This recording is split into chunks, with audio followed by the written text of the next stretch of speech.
Pastor, തന്റെ കുടുംബം, ഇവിടെ ആയിരിക്കുന്ന മറ്റു പ്രിയപ്പെട്ടവർ, എന്നെ യോഗത്തിലേക്ക് ക്ഷണിച്ച കർത്താവദാസൻ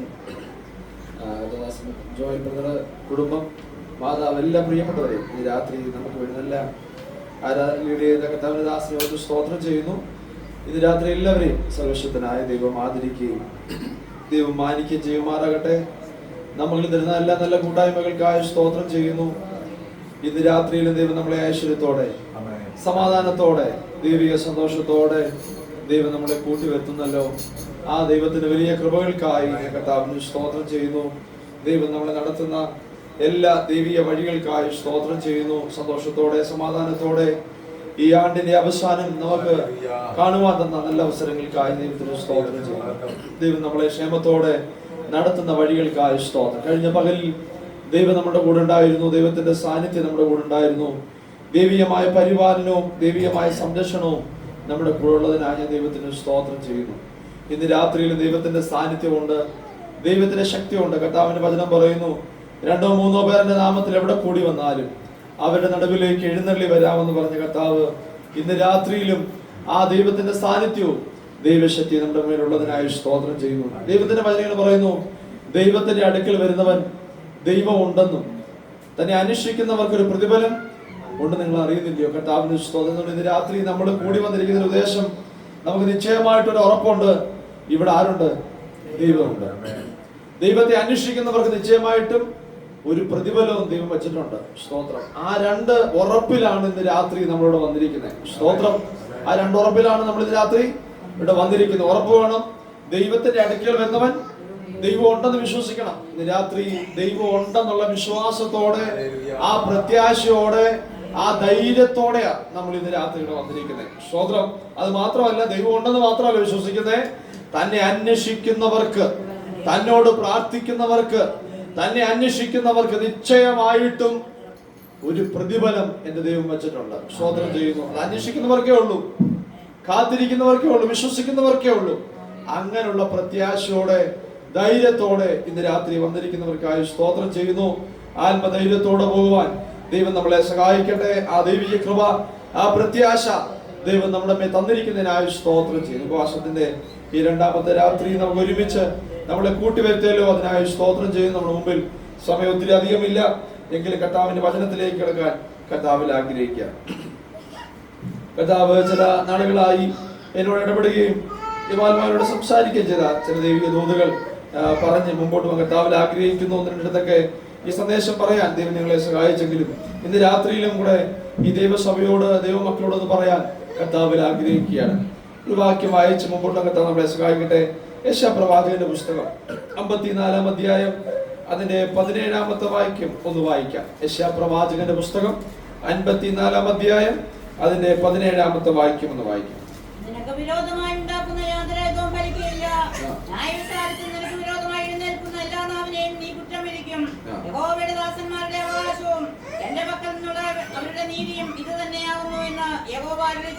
കർത്താവിന് സ്തോത്രം ചെയ്യുന്നു. അനുഗ്രഹിക്കപ്പെട്ട ഈ നല്ല ദൈവവചനത്തിനായി സ്തോത്രം ചെയ്യുന്നു. ഇന്ന് രാത്രി നമ്മൾ കേൾപ്പിച്ച ആ നല്ല ദൈവിക വചനങ്ങൾക്കായി കർത്താവിന് സ്തോത്രം ചെയ്യുന്നു. കേട്ടവർക്ക് സ്തോത്രം ചെയ്യാൻ പറ്റുമോ? സ്തോത്രം. ഇന്ന് രാത്രി നമ്മളെ കേൾപ്പിക്കുന്ന നല്ല വചനത്തിനായി സ്തോത്രം ചെയ്യുന്നു. യെശയ്യാപ്രവാചകന്റെ പുസ്തകം 54-ാം അധ്യായത്തിലേക്ക് വരുമ്പോൾ അവിടെ കാണുന്നൊരു കാര്യമുണ്ട്. ദൈവത്തിന്റെ സ്വന്തം ജനം, ദൈവത്താൽ തെരഞ്ഞെടുക്കപ്പെട്ട സ്വന്തം ജനം, ദൈവത്തെ അന്വേഷിച്ച് ഇറങ്ങിയ, അല്ലെങ്കിൽ ദൈവം പ്രത്യേകമായി തെരഞ്ഞെടുത്ത ഒരു ജാതി. ആ ജാതി തന്റെ അവരുടെ പാപത്തിൻ്റെതായ പരിണിത ഫലം കൊണ്ട് ദൈവം അവരെ പ്രവാസത്തിലേക്ക് എന്ത് ചെയ്തു? വിട്ടു. പ്രവാസത്തിലേക്ക് വിട്ട ജനം അവിടെ പോയി ഒത്തിരി ദുരിതങ്ങളും പ്രയാസങ്ങളൊക്കെ അനുഭവിച്ച് തന്റെ ജീവിത യാത്രയിലൊക്കെ ഒത്തിരി പ്രതിസന്ധികളൊക്കെ അനുഭവിച്ച് ഇങ്ങനെ ആയിരിക്കുമ്പോൾ ഈ ജാതി ആരെ തെരഞ്ഞെടുത്തേ? ദൈവം തെരഞ്ഞെടുത്തേ. ദൈവം അവരെ കൊണ്ടുവന്നേ. അബ്രഹാമിന്റെ വംശപാരമ്പര്യം പറഞ്ഞോട്ട് ദൈവത്താൽ തെരഞ്ഞെടുക്കപ്പെട്ട ഒരു ജാതി. പക്ഷേ പാപത്തിന്റെ പരിണിത ഫലം കൊണ്ട് മാത്രം അവർ പ്രവാസത്തിലോട്ട് പോയത്. പല പ്രാവശ്യമായി ദൈവത്തെ അന്വേഷിക്കുകയും ദൈവം തെരഞ്ഞെടുക്കുകയും ദൈവത്തെ മറുതലിച്ചു പോവുകയും ചെയ്യുമ്പോൾ ദൈവം പ്രവാസത്തിലേക്ക് എന്ത് ചെയ്തു? വിട്ടു. പ്രവാസത്തിലേക്ക് വിട്ടു കഴിഞ്ഞപ്പോ ദൈവത്തിന് പിന്നെയും ഒരു അനുതാപം. എന്റെ ജനം എന്ത് ചെയ്യണം? മടങ്ങി വരണം. എന്റെ ജനം മടങ്ങി വരണം. അവര് പിന്നെയും അടിമത്തത്തിൽ കിടക്കാനല്ല, അവര് പാപത്തിൽ കിടക്കാനല്ല, അവര് പ്രവാസത്തിൽ ജീവിക്കേണ്ടവരല്ല. ഞാൻ അവരോട് കൊടുത്ത വാഗ്ദത്തം നിവൃത്തിയാകേണ്ടതിന് ദൈവം ചെയ്യണം, അവരെ മടക്കി വരുത്തണമെന്ന് ദീർഘക്ഷമയുള്ള ദൈവം. ആ ദൈവം അവരെ ദീർഘക്ഷമയോടെ മടക്കി വരുത്താൻ ദൈവം പ്ലാൻ ചെയ്ത് കഴിഞ്ഞപ്പോ, അവരെ കൊണ്ടുവന്നു കഴിഞ്ഞപ്പോ ദൈവം അവരോട് ചില ഉടമ്പടികൾ ഈ 54-ാം അധ്യായത്തിലൂടെ കൊടുക്കുക.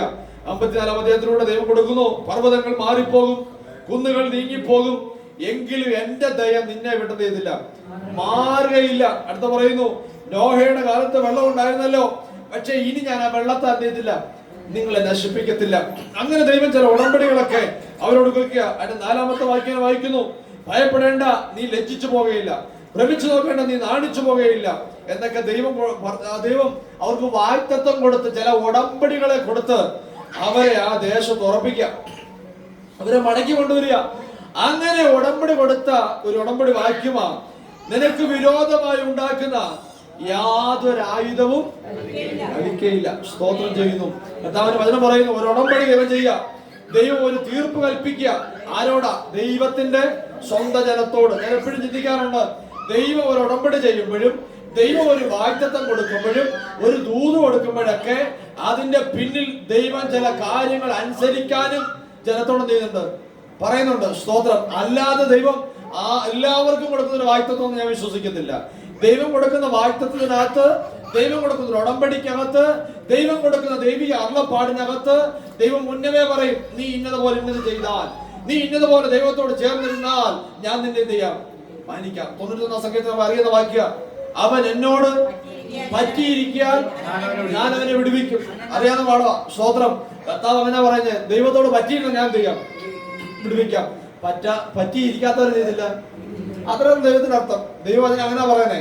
അതേപോലെ പറയുന്നു, നിനക്ക് വിരോധമായി ഉണ്ടാക്കുന്ന യാതൊരു ആയുധം ചെയ്തില്ല. ദൈവത്തിന് ഉടമ്പടിയാ. ദൈവം മടക്കി കൊടുത്തപ്പോ, മടക്കി വരുത്തിയപ്പോ കൊണ്ട് ഉടമ്പടിയാ. ആ ദൈവം ചെയ്തില്ല, മാറ്റത്തില്ല. സ്തോത്രം. എന്റെ താഴോട്ട് വാക്യം വായിക്കുന്നു, ന്യായവിസ്താരത്തിൽ നിനക്ക് വിരോധമായി എഴുന്നേൽക്കുന്ന എല്ലാ നാവിനെയും നീ കുറ്റം വിധിക്കും. സ്തോത്രം. ദൈവം പറയാ, ദൈവത്തിന്റെ ജനത്തോട് പറയാ, ന്യായവിസ്താരത്തിൽ നിനക്കെതിരായി ആൾക്കാർ എഴുന്നേൽക്കും, പക്ഷേ നീ എന്ത് ചെയ്യും?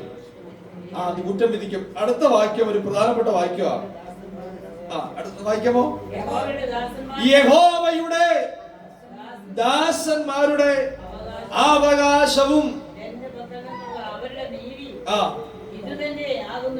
യഹോവയുടെ ദാസന്മാരുടെ അവകാശം. എഴുതിയിട്ടുണ്ടോ? യഹോവയുടെ ദാസന്മാരുടെ അവകാശം ദൈവം നിശ്ചയമായിട്ട് അവർക്ക് കൊടുത്തിരിക്കും. സ്തോത്രം. അത് വേറൊരാൾ അപകരിച്ചോണ്ട് പോകാൻ എന്റെ ദൈവം അനുവദിക്കത്തില്ല. സ്തോത്രം. നീതിമാൻ അവകാശത്തിന് മേൽ ദുഷ്ടന്റെ ചെങ്കോലം ചെയ്തില്ല. സ്തോത്രം. എന്നെ കേൾക്ക ദൈവമക്കളെ, ദൈവമക്കളുടെ അവകാശത്തിന് മേൽ, യഹോവയുടെ ദാസന്മാരുടെ അവകാശത്തിന് മേൽ വേറൊരാൾക്ക് അവകാശം പറയാൻ അധികാരമില്ല. സ്തോത്രം ചെയ്യുന്നു. ദൈവം തന്നിരിക്കുന്ന അവകാശമാ. നീ ഒരു പ്രോപ്പർട്ടി ആയിരിക്കട്ടെ, അല്ലെങ്കിൽ മറ്റു കാര്യങ്ങളാകട്ടെ, ദൈവമാ തന്നിരിക്കുന്ന അവകാശം. ആ അവകാശത്തിന്റെ മേൽ ദുഷ്ടന്റെ ചെങ്കോല് വാഴാൻ എന്റെ ദൈവം അനുവദിക്കത്തില്ല. സ്തോത്രം. അവൻ ഒത്തിരി പരിശ്രമിക്കാൻ പറ്റില്ല. ആ അവകാശം യഹോവയുടെ ദാസന്മാർക്കുള്ളതാ. ഇന്ന് രാത്രി ദൈവസഭയോട് പറയട്ടെ, ദൈവജനത്തോട് പറയട്ടെ, നിന്റെ അവകാശത്തിന് മേൽ ദുഷ്ടം വാഴാൻ അനുവദിക്കരുത്. നിന്റെ നന്മയുടെ മേൽ ദുഷ്ടം വാഴാൻ അനുവദിക്കരുത്. യഹോവേ, എനിക്കത് അവകാശമാ, എനിക്കത് സന്തതിയാ, എനിക്കത് നന്മയാ. അതിനകത്ത് പിശാചേ നിനക്ക് അനുവാദമില്ല. ഇന്ന് രാത്രി അധികാരത്തോടെ നമുക്ക് പറയണം. സ്തോത്രം. യഹോവയുടെ ദാസന്മാരാണെങ്കിൽ, യഹോവയെ സേവിക്കുന്നവരാണെങ്കിൽ, ദൈവവുമായിട്ട് നല്ല ബന്ധമുണ്ടെങ്കിൽ, ദൈവത്തോട് ചേർന്നിരിക്കുന്നുണ്ടെങ്കിൽ, ഇന്ന് രാത്രി ദൈവം പ്രോമിസ് പറയാ, നിന്റെ അവകാശത്തിന് മേൽ ദുഷ്ടന്റെ ചെങ്കോൽ വാഴത്തില്ല. നിന്റെ അവകാശം ദുഷ്ടം കൊണ്ടുപോകത്തില്ല. നിന്റെ നന്മ ദുഷ്ടം കൊണ്ടുപോകത്തില്ല. സ്തോത്രം. പച്ചപ്പുഴുവോ വെട്ടുക്കിളിയോ തുള്ളലൊക്കെ കുറെ നാളെ തിന്നേക്കാം, പക്ഷെ ദൈവം പറയുന്നു, അതിന് ഞാൻ എന്ത് ചെയ്യാം? മടക്കി തരാം കേട്ടോ. അതിന് ദൈവം തിരിച്ചു തരും. അതിന് ദൈവം നിനക്ക് തന്നെ തിരിച്ചു തരും. സ്തോത്രം. അങ്ങനെ അവകാശം പറയാ. ആ ഉടമ്പടിക്കാത്ത ഒരു പ്രധാനപ്പെട്ട ആദ്യത്തെ വാക്യമാണ്, നിനക്ക് വിരോധമായി ഉണ്ടാക്കുന്ന യാതൊരു ആയുധവും പാലിക്കുകയില്ല. കർത്താവിന്റെ സ്തോത്രം. ആയുധങ്ങളൊക്കെ ലോകത്തിലുണ്ട്. ശത്രുവിന്റെ ആയുധങ്ങളുണ്ട്, പൈശാചികമായ ആയുധങ്ങളുണ്ട്. അങ്ങ് കർത്താവിന്റെ വചനം പറയുന്നു, പകൽ പറക്കുന്ന അസ്ത്രം ഇരുട്ട് സഞ്ചരിക്കുന്ന മഹാമാരി, ഉച്ചയ്ക്ക് സംഹാരം, ഇതൊക്കെ ലോകത്തുണ്ട്. ഇഷ്ടം പോലുണ്ട്, ഇഷ്ടം പോലുണ്ട്, ഇല്ലെന്ന് ഞാൻ പറയുന്നില്ല. ഇഷ്ടം പോലെ ലോകത്ത് ശത്രുവിന്റെ ആയുധങ്ങളുണ്ട്, അല്ല ജഡികമായ ആയുധങ്ങളുണ്ട്, ഇന്ന് വേണ്ട ഇത്യാദി ആയുധങ്ങളൊക്കെ ഇഷ്ടം പോലെ ലോകത്തുണ്ട്. പക്ഷേ ക്രിസ്തീയ വിശ്വാസിയെ തകർക്കുവാൻ ശത്രുവിന്റെ ആയുധം കൊണ്ട് എന്തില്ല, കഴിയത്തില്ല. സ്തോത്രം. ക്രിസ്തീയ വിശ്വാസിയെ, ദൈവവുമായിട്ട് നല്ല ബന്ധത്തിൽ ജീവിക്കുന്ന ഒരു ക്രിസ്തീയ വിശ്വാസിയെ ശത്രുവിന്റെ ആയുധം കൊണ്ട് എന്തില്ല, തകർക്കാൻ കഴിയത്തില്ല. ഇന്ന് രാത്രി സന്ദേശത്തിന് ഞാൻ കൊടുക്കാൻ ആഗ്രഹിക്കുന്നത്, ശത്രുവിന്റെ ആയുധത്തിന്റെ ദിശകളെ തിരിച്ചുവിടാൻ എന്റെ ദൈവത്തിന് കഴിയും. സ്തോത്രം ചെയ്യുന്നു. ആയുധത്തിന്റെ ദിശയെ മാറ്റിവിടാൻ എന്റെ ദൈവത്തിന് കഴിയും. സ്തോത്രം. വിശ്വസിക്കാൻ പറ്റുമോ? ശത്രുവിന് ആയുധമുണ്ട്, ഇല്ലെന്ന് പറയാൻ പറ്റുമോ? ശത്രുവിന് ആയുധമുണ്ട്. പക്ഷേ ആയുധത്തിന്റെ ദിശയെ തിരിച്ചുവിടാൻ എന്റെ ദൈവത്തിന് കഴിയും കേട്ടോ. സ്തോത്രം. എനിക്കോ നിനക്കോ വിരോധമായ ശത്രുവൊക്കെ ആയുധം എന്തിയേക്കാം, മെനഞ്ഞേക്കാം, അവൻ പദ്ധതി കൂട്ടിയേക്കാം. പക്ഷെ ഇന്ന് രാത്രി വചനത്തിലൂടെ ഞാൻ പറയുന്നു, ആ ആയുധത്തിന്റെ ദിശയെ ദൈവത്തിന് എന്ത് ചെയ്യാൻ പറ്റും? ആ തിരിച്ചുവിടാൻ പറ്റും. ആയുധത്തിന്റെ ദിശയെ തിരിച്ചുവിടുന്ന ഒരു ദൈവമുണ്ട് കേട്ടോ. സ്തോത്രം. പക്ഷെ ഈ ആയുധത്തിന്റെ ദിശയെ തിരിച്ചുവിടണമെങ്കിൽ നമ്മളിൽ നിന്ന് ചില ദൈവം നിന്നുണ്ട് പ്രതീക്ഷിക്കുന്നുണ്ട്. നമ്മളിൽ നിന്ന് ദൈവം ചില പ്രതീക്ഷിക്കുന്നുണ്ട്. അതനുസരിച്ച ഈ ശത്രുവിന്റെ ആയുധം ചെയ്യുന്നത് നമുക്ക് ഫലിക്കാതെ തന്നെ തിരിച്ചുവിടുന്നേ. സ്തോത്രം. ഇയ്യോബിനുള്ള സകലതിനും ദൈവം ചെയ്തു, വേലിയെട്ടി സൂക്ഷിച്ചു. സകലതിനും ദൈവം വേലിയെട്ടി സൂക്ഷിച്ചു. പക്ഷേ ആ വേലി പൊളിക്കാൻ ആരാ വന്നേ? ശത്രു വന്നു. പിശാച് പൊളിക്കാൻ വേണ്ടി വന്നു. രാവിലെ പിശാചിനോട് ഇയ്യോബിന്റെ അടുത്തോട് കയറി വന്നിട്ട് പിശാച് ചോദിച്ചു, ഇയ്യോബേ, ഞാൻ നിന്റെ വേലി പൊളിക്കാൻ പോകുന്നു. ഇയ്യോബിനോട് ചോദിച്ചോ? ഇയ്യോബിനോട് ചോദിച്ചില്ല. സാധാരണ അറിയാം, ഈ വേലിയുടെ ഉടമസ്ഥൻ ഒരാളുണ്ട്, ഈ വേലിയുടെ ഉടമസ്ഥൻ ഒരാളുണ്ട്. വേലി കെട്ടിയത് ആരാണെന്ന് നന്നായിട്ട് ഉറപ്പ് നമുക്കില്ലെങ്കിലും ആർക്കുണ്ട്? ആ സാത്താനുണ്ട്. അതുകൊണ്ട് ഇന്ന് രാത്രി നമ്മൾ ഉറപ്പ് പിടിച്ചോണം, നമുക്ക് ചുറ്റും നമുക്കുള്ളതിനും കർത്താവ് വേലി കെട്ടി സൂക്ഷിച്ചിട്ടുണ്ട്.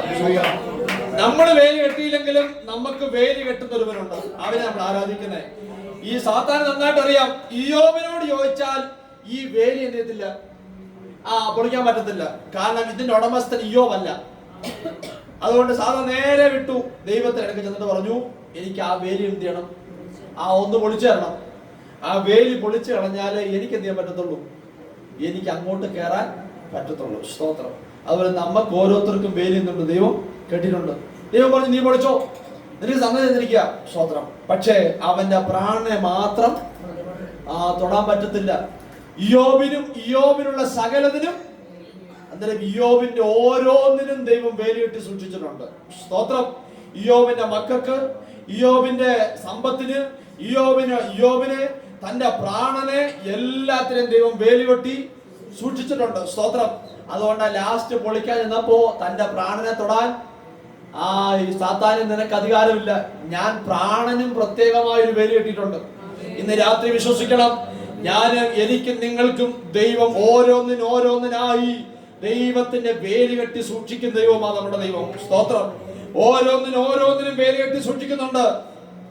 സാത്താനോട് പറഞ്ഞു, നിനക്ക് പൊളിക്കാനുള്ളതെല്ലാം പൊളിക്കാം, പക്ഷെ ദൈവത്തിനൊരു ഉറപ്പുണ്ട്, അവൻ എന്നെ വിട്ടെന്ത് ചെയ്തില്ല, മാറത്തില്ലെന്ന്. സ്തോത്രം. അവന് എന്നെ വിട്ട് മാറത്തില്ല. ഇനി എന്തെല്ലാം നശിച്ചു പോയാലും എന്റെ ഇയ്യോബിനൊരു പ്രത്യാശയുണ്ട്, അവൻ എന്നെ വിട്ട് മാറത്തില്ല. സ്തോത്രം.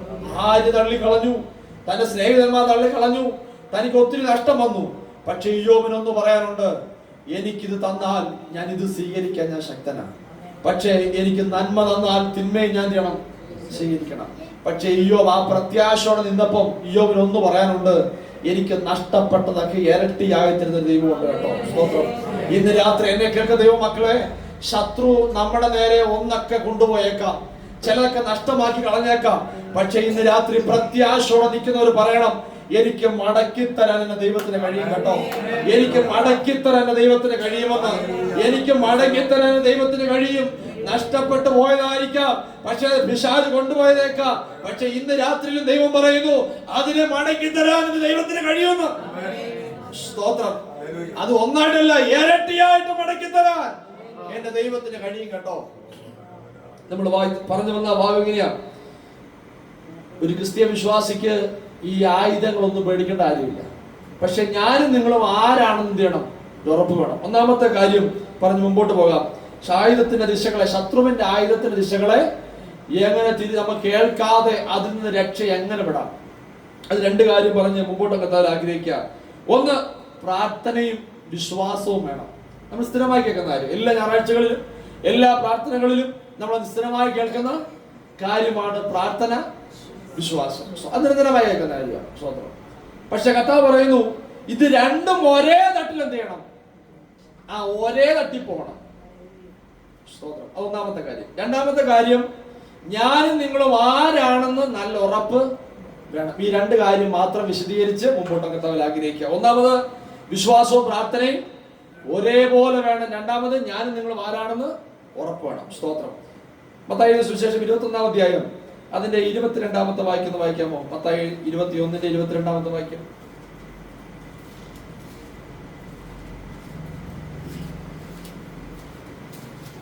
നിങ്ങൾ വിശ്വസിച്ചുകൊണ്ട് പ്രാർത്ഥനയിൽ എന്ത് യാചിച്ചാലും നിങ്ങൾക്ക് ലഭിക്കുമെന്ന് ഉത്തരം പറഞ്ഞു. നിങ്ങൾ വിശ്വസിച്ചുകൊണ്ട് പ്രാർത്ഥനയിൽ എന്ത് യാചിച്ചാലും നിങ്ങൾക്ക് ലഭിക്കും. ആരാ പറഞ്ഞേ? യേശു പറഞ്ഞേ, നിങ്ങൾ വിശ്വസിച്ചുകൊണ്ട് പ്രാർത്ഥനയിൽ എന്ത് യാചിച്ചാലും. വിശ്വസിച്ചുകൊണ്ട് എന്ത് യാചിച്ചാലും, വിശ്വസിച്ചുകൊണ്ടെന്നല്ല, വിശ്വസിച്ചുകൊണ്ട് പ്രാർത്ഥനയിൽ എന്ത് യാചിച്ചാലും. കർത്താവ് പറഞ്ഞ വിശ്വസിക്കാൻ വേണം, പ്രാർത്ഥനയും വേണം. നമുക്ക് എല്ലാവർക്കും എളുപ്പമുള്ള സംവിധാനം എന്താ? നമുക്ക് എളുപ്പമുള്ള സംവിധാനം എന്തുവാ വെച്ചാൽ എളുപ്പമുള്ള പ്രാർത്ഥനയാണോ വിശ്വാസമാണോ എളുപ്പം? വിശ്വാസം എളുപ്പം. അതറിയത്തില്ലല്ലോ. അച്ഛൻ പറഞ്ഞ് വിശ്വാസം ഉണ്ടെന്ന്. എനിക്കറിയാം അച്ഛൻ വിശ്വസിച്ചാന്ന് പറഞ്ഞത്. അറിയാൻ പറ്റൂ? ഇല്ല. വിശ്വാസവും പ്രാർത്ഥനയും ഒരുപോലെ വേണം. ചിലരുണ്ട്, എല്ലാവരും ഞങ്ങൾക്ക് എന്ത് ചെയ്യാം, എല്ലാവരും വിശ്വാസം.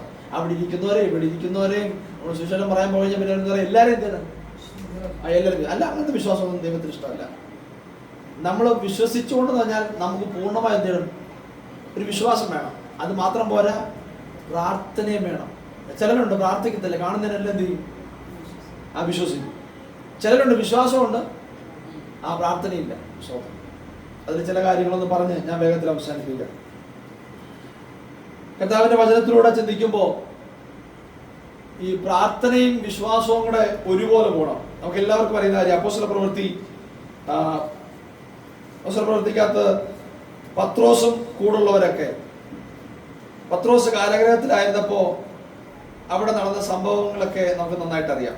അതെന്താ അവിടെ പറയുന്നത്? അപ്പോസ്തല പ്രവൃത്തി 12-ാം അധ്യായം വായിക്കുമ്പോൾ ഇവിടെ കാണുന്ന ഏറ്റവും പ്രധാനപ്പെട്ട കാര്യം, പത്രോസ് കാരാഗൃഹത്തിൽ കിടക്കുന്നു. ഇല്ലയോ? പത്രോസ് കാരാഗൃഹത്തിൽ. ആ കാരാഗൃഹത്തിൽ കിടക്കുമ്പോ പത്രോസിനെ കൊല്ലാൻ വേണ്ടി ഹേരോദ രാജാവും കൂട്ടരും ഒരുങ്ങിയിരിക്കുക. കൂടെ കിടന്ന യാക്കോബിനെ എന്ത് ചെയ്തു? കൊന്നുകളഞ്ഞു. പക്ഷേ ദൈവത്തിന്റെ കാരണം കൊണ്ട് പെസഹ കഴിഞ്ഞിട്ട് കൊല്ലാൻ എന്ത് ചെയ്തു? ഹേരോദ രാജാവ് തീരുമാനിച്ചു. ഇങ്ങനെ പദ്ധതിയെ കൂട്ടിയിരുന്നപ്പോ അവിടെ എഴുതിയിരിക്കുന്നത് എങ്ങനെയാ? സഭ ശ്രദ്ധയോടെ അവന് വേണ്ടി ദൈവത്തോട് പ്രാർത്ഥിച്ചു. ശ്രദ്ധയോടെ സഭ പ്രാർത്ഥിക്കുന്നത്. പ്രാർത്ഥനയ്ക്ക് ഒരു കോട്ടവും വന്നിട്ടില്ല. എന്റെ ഭാഷ പറഞ്ഞു കഴിഞ്ഞാൽ അവര് വെള്ളം പോലും കുടിക്കാതെ ശക്തമായ പ്രാർത്ഥനയാണ്. ശക്തമായ പ്രാർത്ഥന. വെള്ളം പോലും കുടിക്കുന്നില്ല, ശക്തമായ പ്രാർത്ഥന. കർത്താവേ, ഞങ്ങളുടെ ദാസൻ കഴിഞ്ഞ നാളുകളിൽ സുവിശേഷ വേല ചെയ്തു, ഒരുങ്ങളെ സൗഖ്യമാക്കി. ഞങ്ങളുടെ പത്രോസ് എന്ത് ചെയ്യണം? ആ ചായ പുറത്തു വന്നേ പറ്റത്തുള്ളൂ. യാക്കോബിനെ എന്ത് ചെയ്തു? കർത്താവ് പറയാം, കർത്താവേ, ആ ഹേരോദ രാജാവ് അങ്ങനെയൊക്കെ ചെയ്തുകൊണ്ട് എന്ത് ചെയ്യണം? അവൻ എങ്ങനെങ്കിലും എന്ത് ചെയ്യണം? പുറത്തുകൊണ്ട് ശക്തമായി പ്രാർത്ഥന. സഭ ഒരു ദാക്ഷിണ്യമില്ലാതെ ശക്തമായി പ്രാർത്ഥനയാണ്. സ്തോത്രം ചെയ്യും. പക്ഷേ പ്രാർത്ഥനയുടെ മറുപടി എവിടെ വന്നു? വാതുക്കൽ വന്നു. പ്രാർത്ഥനയുടെ മറുപടി വാതുക്കൽ വന്നിരിക്കുക. ആ സൗണ്ട് കേട്ടോണ്ട്, ആ കൊട്ടുന്ന ശബ്ദം കേട്ടോണ്ട് പെട്ടെന്നൊരു ആളെന്ത് ചെയ്തു? വാതിൽ തുറക്കാൻ വേണ്ടി ചെന്നപ്പോ അവര് വാതിൽ തുറന്നില്ല. ആ സന്തോഷം കൊണ്ട് തിരിച്ചു വന്നിട്ട് പറഞ്ഞു, നമ്മളെ പ്രാർത്ഥന എന്ത് ചെയ്തു? മറുപടി കിട്ടി. പത്രോസ് എന്ത് ചെയ്തിരിക്കുന്നു? പടിപ്പുരക്കിൽ നിൽക്കുന്നു. അടുത്ത എന്താ പറയുന്നേ? ആരാ പ്രാർത്ഥിച്ചോണ്ടിരുന്നവര്? പ്രാർത്ഥിച്ചിരുന്നോണ്ട് പറയുക. എടി മറുപടി വന്നിട്ടും പറയുകയാണ് നിനക്ക്. നമ്മുടെ വീട്ടിൽ ഇതൊക്കെ തന്നെ ഇല്ലേ പറയുന്നേ? പ്രാർത്ഥിച്ച് മറുപടി വാതിക്ക വന്നിട്ട് പറയാ ഇത് മറുപടി അല്ല, നീ നിനക്ക് മറുപടി കിട്ടിയൊക്കെ കുഴപ്പം. സ്തോത്രം. അതിൽ വിശ്വാസം, അതാണ് നമ്മുടെ വിശ്വാസം. ഭയങ്കര പ്രാർത്ഥനയാ. വെള്ളം പോലും കുടിക്കാതെ ശക്തമായി പ്രാർത്ഥിക്കുന്നു, ഉപവസിച്ച് പ്രാർത്ഥിക്കുന്നു. കർത്താവേ, ഞങ്ങളുടെ വീട്ടിൽ തന്നെ പത്രോസ് എന്ത് ചെയ്യണം? കാരാഗൃഹത്തിൽ നിന്ന് വരണം, ഒരു ദൈവിക അത്ഭുതം സംഭവിക്കണം എന്നൊക്കെ ശക്തമായി പ്രാർത്ഥിക്കുകയും ദൈവത്തോട് നിലവിളിക്കുകയും ചെയ്തിട്ട് ലാസ്റ്റ് പ്രാർത്ഥനാ വിഷയത്തിന് മറുപടി വാതിക്കൽ വന്നിട്ടും ആ വാതിൽ തുറക്കാനോ അത് വിശ്വസിക്കാനോ തയ്യാറായില്ല. കർത്താവിന് സ്തോത്രം ചെയ്യുന്നു. എന്നെ കേൾക്കുന്ന ദൈവമക്കളെ, ദൈവം നീതിമാനാ കേട്ടോ, ദൈവം വിശ്വസ്തനാ. ഞാൻ എപ്പോഴും ഉച്ചരിക്കുന്ന വാക്ക് തന്നെയാ, ദൈവം വിശ്വസ്തനാ. കാരണം ഉണ്ടല്ലോ, പത്രോസിനെ ദൈവത്തിന്റെ ദൂതൻ ഇറങ്ങി വിടുവിച്ചപ്പോ ദൈവത്തിന്റെ ദൂതന് നന്നായിട്ട് അറിയാം, ഇവനെ കൊണ്ടുപോയി ആ ചന്ത സ്ഥലത്തോട്ടോ അല്ലെങ്കിൽ പരസ്യ സ്ഥലത്തോട്ടോ കൊണ്ട് നിർത്തിയാൽ ആൾക്കാരെല്ലാം ഒന്ന് നോക്കും. എടാ, ഇന്നലെ രാത്രി കാരാഗൃഹത്തിൽ നന്നാല് ചേവകളുടെ നടുവിൽ സുഖമായിട്ട് കടന്നുറങ്ങിയവൻ രാവിലെ താണ്ട് നിൽക്കുന്നു, ചന്ത സ്ഥലത്ത് നിന്ന് പ്രസംഗിക്കുന്നു. പ്രസംഗം കേൾക്കുമ്പോഴേ ആൾക്കാർ എന്ത് ചെയ്യും? ഈ കൂത്താനോട് നിന്ന് പ്രസംഗിക്കുന്നത് എന്ത് തന്നെ? ആൾക്കാരെല്ലാം അന്തര സഭ എന്ത് തന്നെ? അന്നരയുടെ കൂടി തന്നെ, വേറെ ആൾക്കാരൊന്നും, വേറെ പരസ്യമൊന്നും ആ നടത്താൻ അന്നരയുടെ ആൾക്കാർ കൂടി തന്നെ. പക്ഷേ ദൈവം നീതിമാൻ. എനിക്ക് ഒത്തിരി ഇഷ്ടപ്പെട്ട എന്തറിയോ, ഈ ജനം കണ്ണുനീരോടെ, ചിലപ്പോൾ ചിലർക്കൊക്കെ വിശ്വാസം കുറവായിരിക്കാം ന്യായമായിട്ട്, പക്ഷെ പ്രാർത്ഥിക്കുന്നവനെ മറികടന്ന് പോത്തില്ല കേട്ടോ ദൈവം. സ്തോത്രം. പ്രാർത്ഥനയും വിശ്വാസവും ഒരുപോലെ വേണം. പക്ഷെ എങ്കിലും ദൈവം നീതിമാനും വിശ്വസ്തനുമായതുകൊണ്ട് പ്രാർത്ഥിക്കുന്നവനെ മറുപടി കടന്നു പോകത്തില്ല. അവന്റെ വീട്ടിലെ പ്രാർത്ഥനയുടെ മറുപടി വരുത്തുള്ളൂ. ഇന്ന് രാത്രി എന്നെ കേൾക്കുന്ന ദൈവമക്കളെ, അവിടെ അല്പം വിശ്വാസം കുറവൊക്കെയാണ് നമുക്ക് മനസ്സിലായി പറഞ്ഞാലും അവരുടെ കണ്ണുനീരും പ്രാർത്ഥനയും ഉണ്ടല്ലോ, ദൈവം വൃഥാവാക്കി കളഞ്ഞില്ല. വേണമെങ്കിൽ പത്രോസിനെ വേറെ സ്ഥലത്തോട്ട് കൊണ്ടുപോകാം.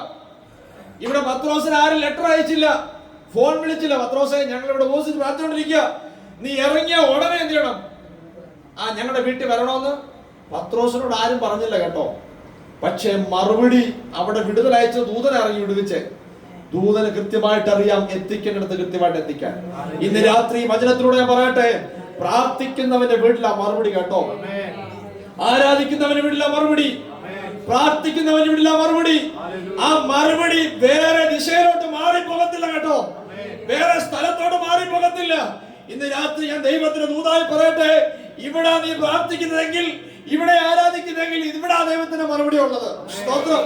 നിന്റെ വീട് തെറ്റി ദൈവത്തിന് മറുപടി പോകത്തില്ല കേട്ടോ. നീ ആരാധിക്കുന്നത് ആരാണോ, പ്രാർത്ഥിക്കുന്ന ആരാണോ, ദൈവത്തോട് നിലവിളിക്കുന്ന ആരാണോ, അവരുടെ വീട്ടിലാ ദൈവത്തിന് മറുപടി എത്തുന്നേ. ഇന്ന് രാത്രി ദൈവാത്മാവിൽ സംസാരിച്ച് പറയട്ടെ, പ്രാർത്ഥിക്കുന്നവന്റെ വീടിനെ കവിഞ്ഞ് അപ്പുറത്തോട് മറുപടി പോകത്തില്ല. നിലവിളിക്കുന്നവന്റെ വീട്ടിലാ മറുപടി എത്തുന്നേ. സ്തോത്രം.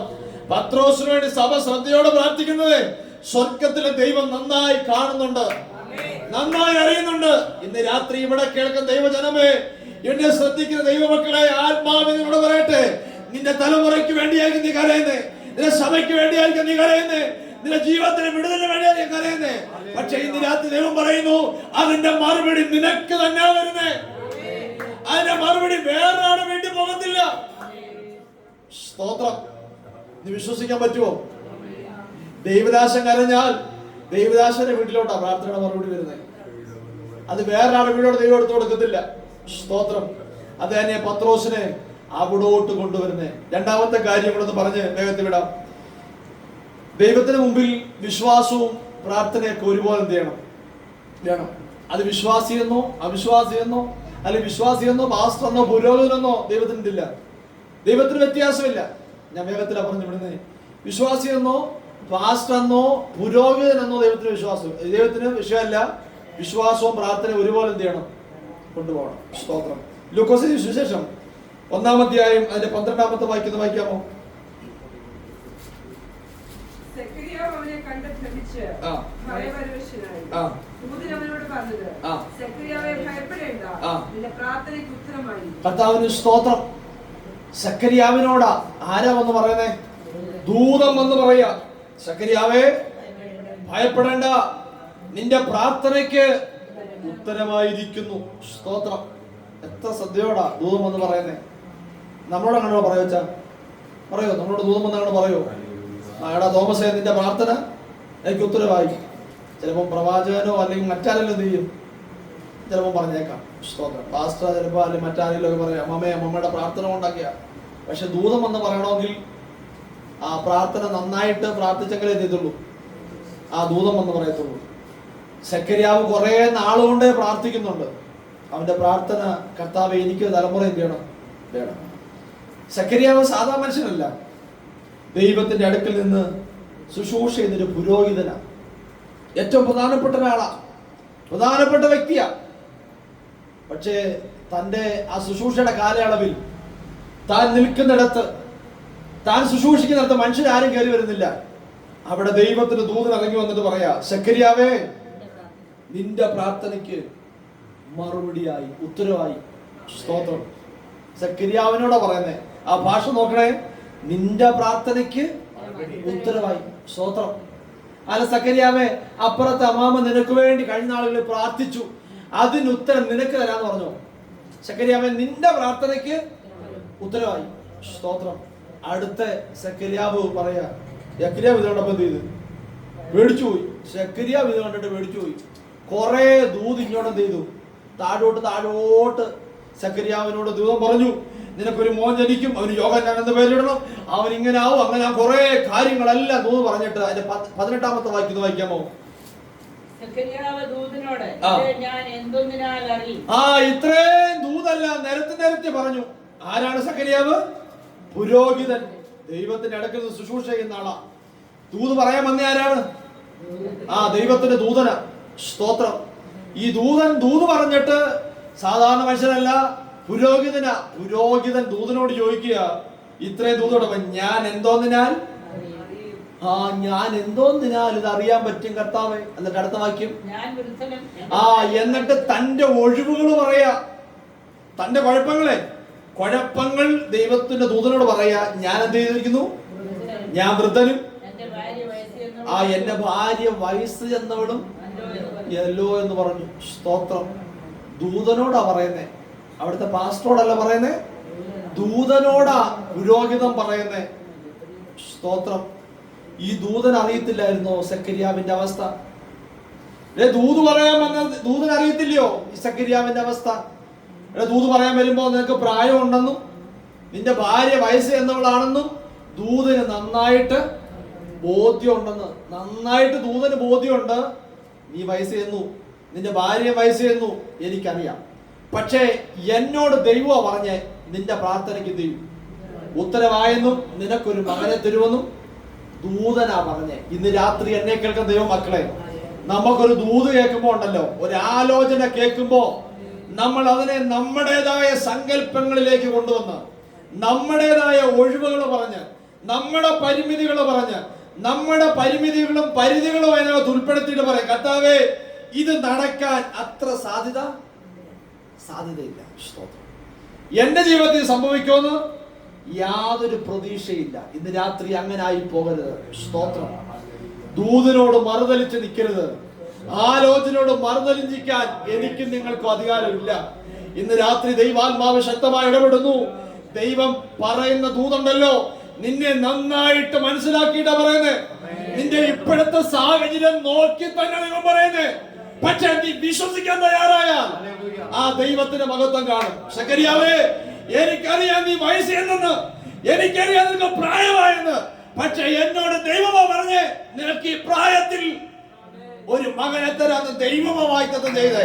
ഇന്ന് രാത്രി ദൈവസഭയോട് പറയട്ടെ, ദൈവം പറയുന്ന വാഗ്ദത്തത്തെ നിന്റെ പരിധിയും പരിമിതിയും വെച്ച് ദൈവത്തിന്റെ വാഗ്ദത്തത്തെ അളക്കരുത്.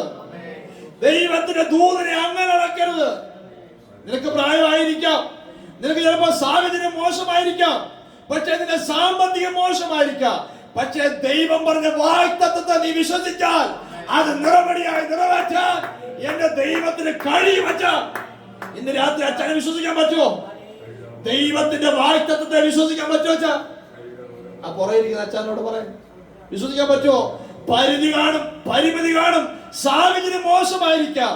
ഡോക്ടർമാരൊക്കെ പരിമിതിയും വെച്ചേക്കാം, ഒഴിവുകൾ പറഞ്ഞേക്കാം. പക്ഷേ ദൈവത്തിന് അസാധ്യമായിട്ടൊന്നുമില്ല കേട്ടോ. ദൈവത്തിന് അസാധ്യമായിട്ടൊന്നുമില്ല.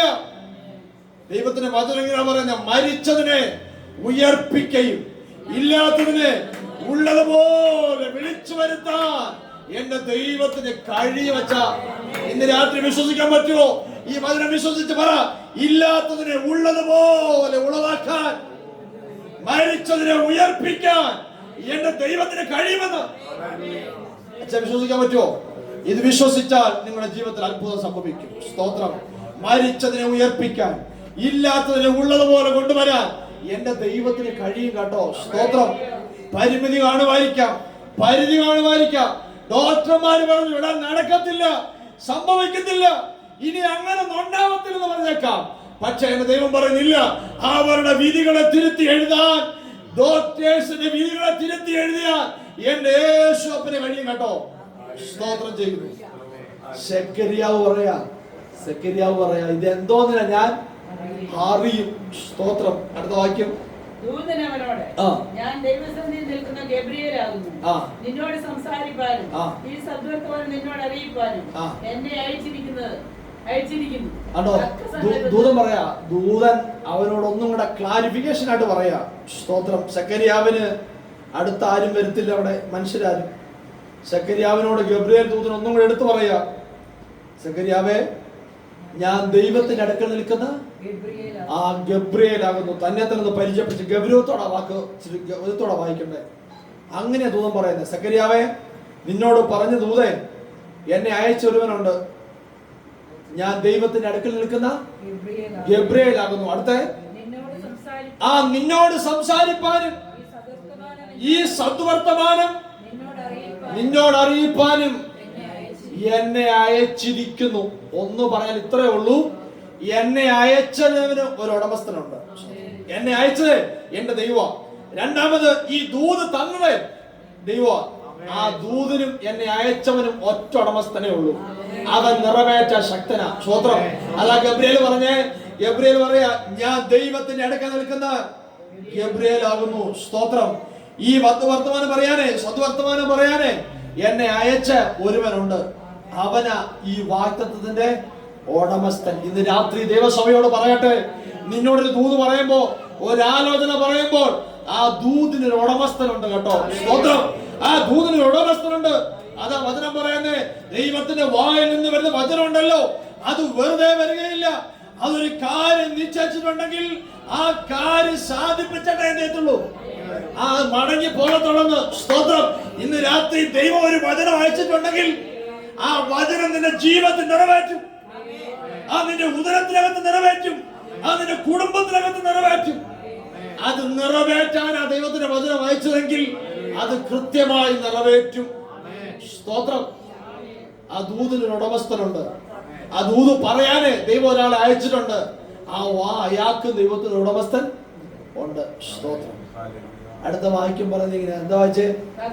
നിവൃത്തി വരുവാനുള്ള എന്റെ ഈ വാക്ക് വിശ്വസിക്കായക കൊണ്ട് അത് സംഭവിക്കും വരെ നീ സംസാരിപ്പാൻ കഴിയാതെ മൗനമായിരിക്കുമെന്ന് ഉത്തരം പറഞ്ഞു. ഇത് ഒന്ന് വായിച്ചേ മോമേ. തക്ക സമയത്ത് നിവൃത്തി വരുവാനുള്ള എന്റെ ഈ വാക്ക് വിശ്വസിക്കായക കൊണ്ട്. തക്ക സമയത്ത് നിവർത്തി വരുവാനുള്ളത് കൊണ്ട് ഈ വാക്ക് വിശ്വസിക്കാകൊണ്ട് അത് സംഭവിക്കും വരെ. ആ ദൈവത്തിന്റെ വാഗ്ദത്തത്തെ അവിശ്വസിച്ചാൽ ഇങ്ങനെ ഇരിക്കും. ദൈവത്തിന്റെ ദൂതനെ അവിശ്വസിച്ചാൽ ഇങ്ങനെ ഇരിക്കും. ദൈവത്തിന്റെ വചനത്തെ അവിശ്വസിച്ചാൽ ഇങ്ങനെ ഇരിക്കും. ദൈവം പറയാ, അത് നീ അവിശ്വസിച്ചത് കൊണ്ട് ഇത് നിവർത്തിക്കേണ്ടത് എന്റെ ദൗത്യം. ദൈവം പറയാ, ഇത് നിവർത്തിക്കേണ്ടതേ എന്റെ ദൗത്യം. കാരണം ദൈവം ആലോചന കൊടുത്തേ, ദൈവം ആ വാഗ്ദത്തം കൊടുത്തേ. അതാ ഞാൻ നേരത്തെ പറഞ്ഞേ. സെക്കരിയാവിനോട് പറഞ്ഞു, സെക്കരിയാവേ, നിന്റെ പ്രാർത്ഥനയ്ക്ക് ദൈവം നീതിമാനാ, ദൈവം വിശ്വസ്തനാ, ദൈവം വിശ്വസ്തനാ. ദൈവം വാക്ക് പറഞ്ഞാൽ മാറത്തില്ല. പ്രാർത്ഥനയ്ക്ക് മറുപടി ഉറപ്പാ. പക്ഷെ ദൈവം പറയാ, നീ അത് അവിശ്വസിച്ചത് കൊണ്ട്, ദൂതന്റെ വാക്കിനെ അവിശ്വസിച്ചത് കൊണ്ട് ഇത് നിവൃത്തിയാകുന്നിടം വരെയും നീ മൗനമായിട്ടിരിക്കും. ഇന്ന് രാത്രി എന്നെ കേൾക്കുന്ന ദൈവമക്കളെ, ദൈവജനമേ, എന്നെ ശ്രദ്ധിക്കുന്നവരെ, ദൈവാത്മാവ് ഞങ്ങൾ സ്നേഹത്തോടെ പറയട്ടെ, ദൈവത്തിന്റെ വാഗ്ദത്തത്തെ അവിശ്വസിക്കരുത്. ദൈവത്തിന്റെ ദൂതനെ അവിശ്വസിക്കരുത്. ദൈവം ഒരിക്കലും നമ്മളോട് കള്ളം പറയുന്ന ദൈവമല്ല. സ്തോത്രം. അവരൊരു കാര്യം പറഞ്ഞാൽ അത് ഉവ്വെന്ന് തന്നെയാണ്. ആ വാക്കിന് മാറ്റം വരുത്തില്ല കേട്ടോ. ആ ദൈവം ഇന്ന് രാത്രി പറയുന്നു, അവന്റെ വാക്കിനെ അവിശ്വസിക്കരുതേ, ദൂതന്റെ വാഗ്ദത്തത്തെ അവിശ്വസിക്കരുതേ. ദേവി അതിന് ഉടമസ്ഥനുണ്ട്. ആ വാക്ക് അവിശ്വസിച്ചാൽ സക്കറിയാവിനോട് പറയാ, നീ ഇത് നിവർത്തിയാവുന്നിടം വരെ മൗനമായി ഇരിക്കും. സ്തോത്രം. അത് നിവർത്തിക്കാൻ ദൈവം ബാധ്യസ്ഥനാ. കാരണം ഇവൻ കുറെ നാളുകൊണ്ട് നിലവിളിക്കുക, കുറെ നാളുകൊണ്ട് പ്രാർത്ഥിക്കുക, മറുപടി അവന്റെ വീട്ടിലേ ഉണ്ടാവത്തുള്ളൂ. ഞാൻ ചിന്തിക്കുക, കഴിഞ്ഞ ദിവസം ഇങ്ങനെ വേറെടുത്തിന് പുസ്തകം ഞാൻ ചിന്തിച്ചു, ഈ സക്കറിയാവിന് വേണമെങ്കിൽ, ദൈവത്തിന് വേണമെങ്കിൽ സക്കറിയാവിനോട് വന്ന് പറഞ്ഞ വാക്ക് എന്ത് ചെയ്യാം? മാറ്റാം, വേണമെങ്കിൽ മാറ്റാം. എന്നാ പിന്നെ നിനക്ക് എന്ത് ചെയ്യുന്നില്ല? അവിശ്വസിച്ചുകൊണ്ട് നിനക്ക് മക്കളെ തരുന്നില്ല, ഞാൻ അപ്പുറത്ത് അവർക്ക് എന്ത് ചെയ്യാം? കൊടുത്തേക്കാം. ഇന്ന് ദൈവം തീരുമാനിച്ചോ? ദൈവം തീരുമാനിച്ചില്ല. ദൈവം പറഞ്ഞു, നീ കുറെ നാളുകൊണ്ട് കരഞ്ഞതല്ലയോ, കുറെ നാളുകൊണ്ട് നിലവിളിച്ചല്ലയോ, അതിന്റെ മറുപടി നിന്റെ വീട്ടിലാണ്. സ്തോത്രം. ഇന്ന് രാത്രി എന്നെ കേൾക്കുന്ന ദൈവമക്കളെ, ശാന്തമായി ഈ കാര്യം പറയുമ്പോ നിങ്ങളുടെ ഹൃദയത്തിനകത്തേക്ക് ഉൾക്കൊള്ളണം കേട്ടോ. ഈ മറുപടി വേണമെങ്കിൽ ദൈവത്തിന്, ചിലപ്പോ ആ നാട്ടിൽ ഇവർക്കല്ല, ഇഷ്ടംപോലെ മക്കളില്ലാത്തവര് കാണുമായിരിക്കാം, അവർക്ക് വേണമെങ്കിൽ ദൈവത്തിന് എന്ത് ചെയ്യാം? വാഗ്ദത്തം കൊടുക്കാം, ദൈവം അവർക്ക് കൊടുക്കാം. പക്ഷെ ദൈവം പറഞ്ഞില്ല, ഞാനത് ചെയ്യത്തില്ല. പ്രാർത്ഥിക്കുന്നവരോട് ഞാൻ പറഞ്ഞത് നിനക്കാ മറുപടി എന്ന്. ആദ്യമേ സക്കറിയാവിന് അങ്ങനെ തോന്നുന്നു പറഞ്ഞേ, സക്കറിയാവേ നിന്റെ പ്രാർത്ഥനയ്ക്ക് ഉത്തരവായി. ആ വാക്കിന് ദൈവം തിരുത്തി പറയത്തില്ല കേട്ടോ. ആ വാക്ക് ദൈവം തിരുത്തി പറയത്തില്ല. പക്ഷെ അവിശ്വസിച്ചാൽ ചിലതെന്ത് ചെയ്യണം? നമ്മൾ സ്വീകരിച്ചേ പറ്റത്തുള്ളൂ. കർത്താവ് പറഞ്ഞ, അവിശ്വസിക്കാതെ നീ വിശ്വസിച്ചാൽ നിന്റെ പ്രാർത്ഥനയിൽ എന്ത് യാചിച്ചാലും നൽകിത്തരാൻ ദൈവം വിശ്വസ്തനാണ്. പക്ഷെ ഒറ്റ കണ്ടീഷൻ, നീ അവിശ്വസിക്കരുത്. ദൈവത്തിന്റെ വാഗ്ദത്തത്തെ അവിശ്വസിക്കരുത്. ദൈവത്തിന്റെ ദൂതനെ തള്ളിക്കളയരുത്. ഒന്നും കൂടെ ഞാൻ പറയുന്നു, നിന്റെ പരിധിയും പരിമിതിയും വെച്ച് ദൈവത്തിന്റെ വാഗ്ദത്തത്തെ അളക്കരുത്, ദൈവത്തിന്റെ ദൂതനെ അളക്കരുത്. ദൈവം ദൈവസഭയോട് പറയാ, ഞാൻ മാനിക്കും, ദൈവസഭയെ ഉയർത്തും, ദേശത്തെ വിശാലതയിലാക്കും. പക്ഷെ ഇപ്പോഴത്തെ പരിമിതി കണ്ടുകൊണ്ട് കർത്താവ് ഇതൊക്കെ എങ്ങനെയാ സംഭവിക്കുന്നത് എന്ന് ചോദിച്ചാൽ, സ്തോത്രം, സാറായെടുത്ത് ദൂതം പറഞ്ഞു പോലെ ഇരിക്കേണ്ടി വരും. സാറായെ നീ എന്തിനാ ചിരിച്ചത്? സ്തോത്രം.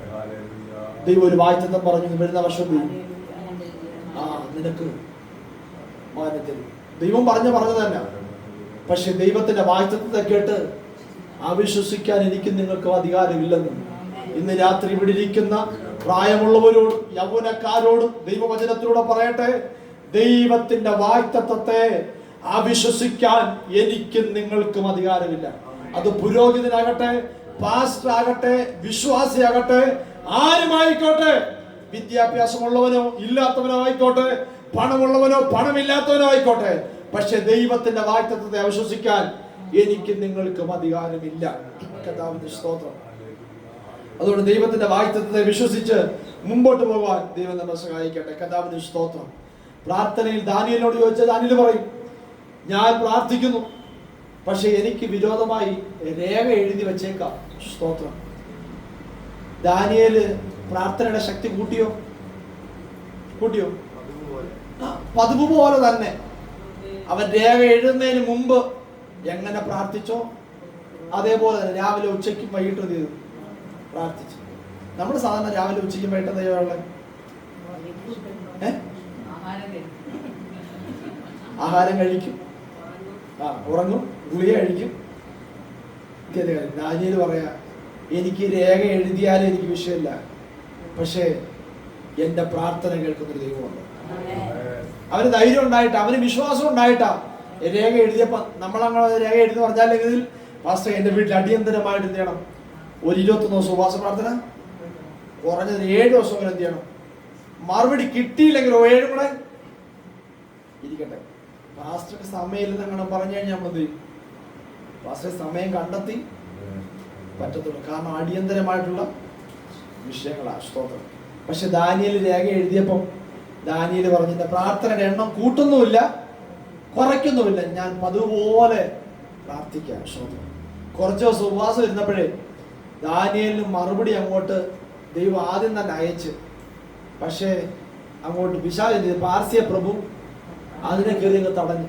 സ്തോത്രം. ഞാൻ വിശ്വസിക്കായിരുന്നു അതിനെ തടയാൻ അതിന് 3 ആഴ്ച കഴിഞ്ഞുള്ളൂ.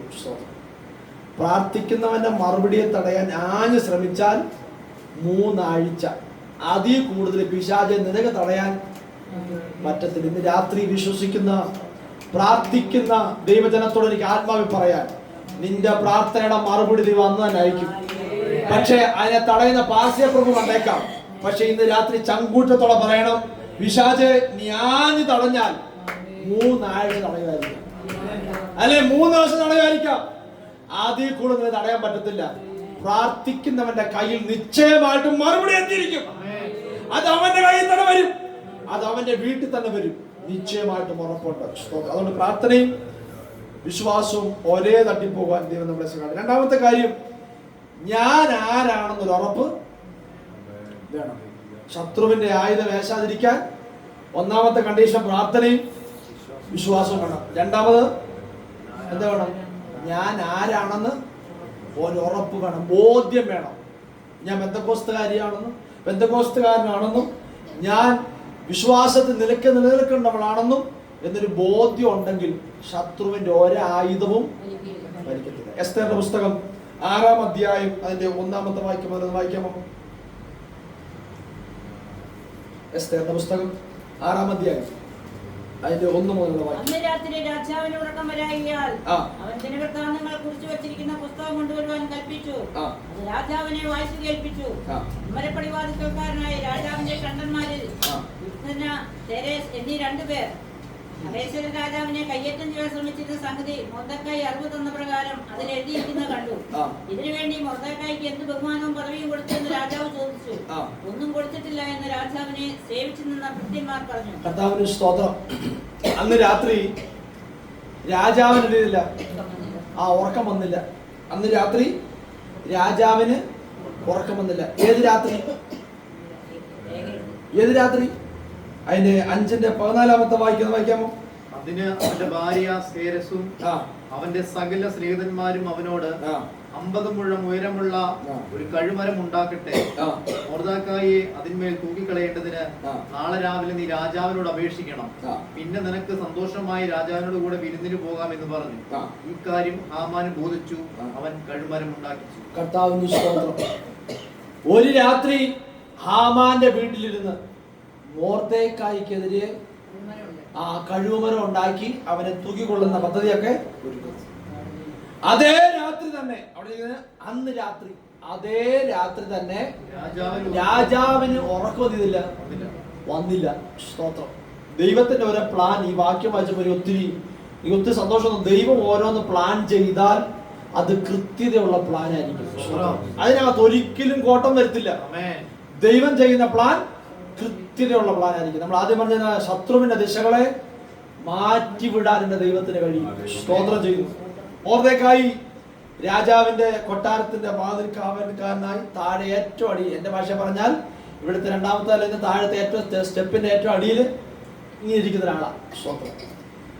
മൊർദെഖായി രാവിലെ അവിടെ വന്നിരിക്കും, ദിവസം അവിടെ വന്നിരിപ്പുണ്ട്. പക്ഷെ ഹാമാൻ രാവിലെ സൂട്ടും കോട്ടൊക്കെ ഇട്ട് കാര്യസഹിതം തന്റെ സൂക്കേഴ്സൊക്കെ പിടിച്ച് ഹാമാൻ വരുമ്പോൾ മൊർദെഖായി ഒഴിച്ച് ബാക്കി എല്ലാവരും ചെയ്യും തന്നെ എഴുന്നേറ്റ് മടങ്ങും. സ്തോത്രം. ഇങ്ങനെ നമസ്കരിച്ച് വിടാറുണ്ട്. ഈ മൊർദെഖായി നോക്കുമ്പോൾ ഇതില്ല, മൊർദെഖായി മടങ്ങത്തില്ല. മൊർദെഖായി ഇവന് മുമ്പിൽ ഇതില്ല, മുട്ടും മടങ്ങത്തില്ല, ഇവനെ മടങ്ങാനും പോകത്തില്ല. കർത്താവിന് സ്തോത്രം. അതിനൊരു കാര്യമുണ്ട്. അവന് ദൈവം കൊടുത്തൊരു പ്രമാണമുണ്ട്. ഞാനല്ലാതെ അന്യ ദൈവം നിനക്കുണ്ടാകരുത്.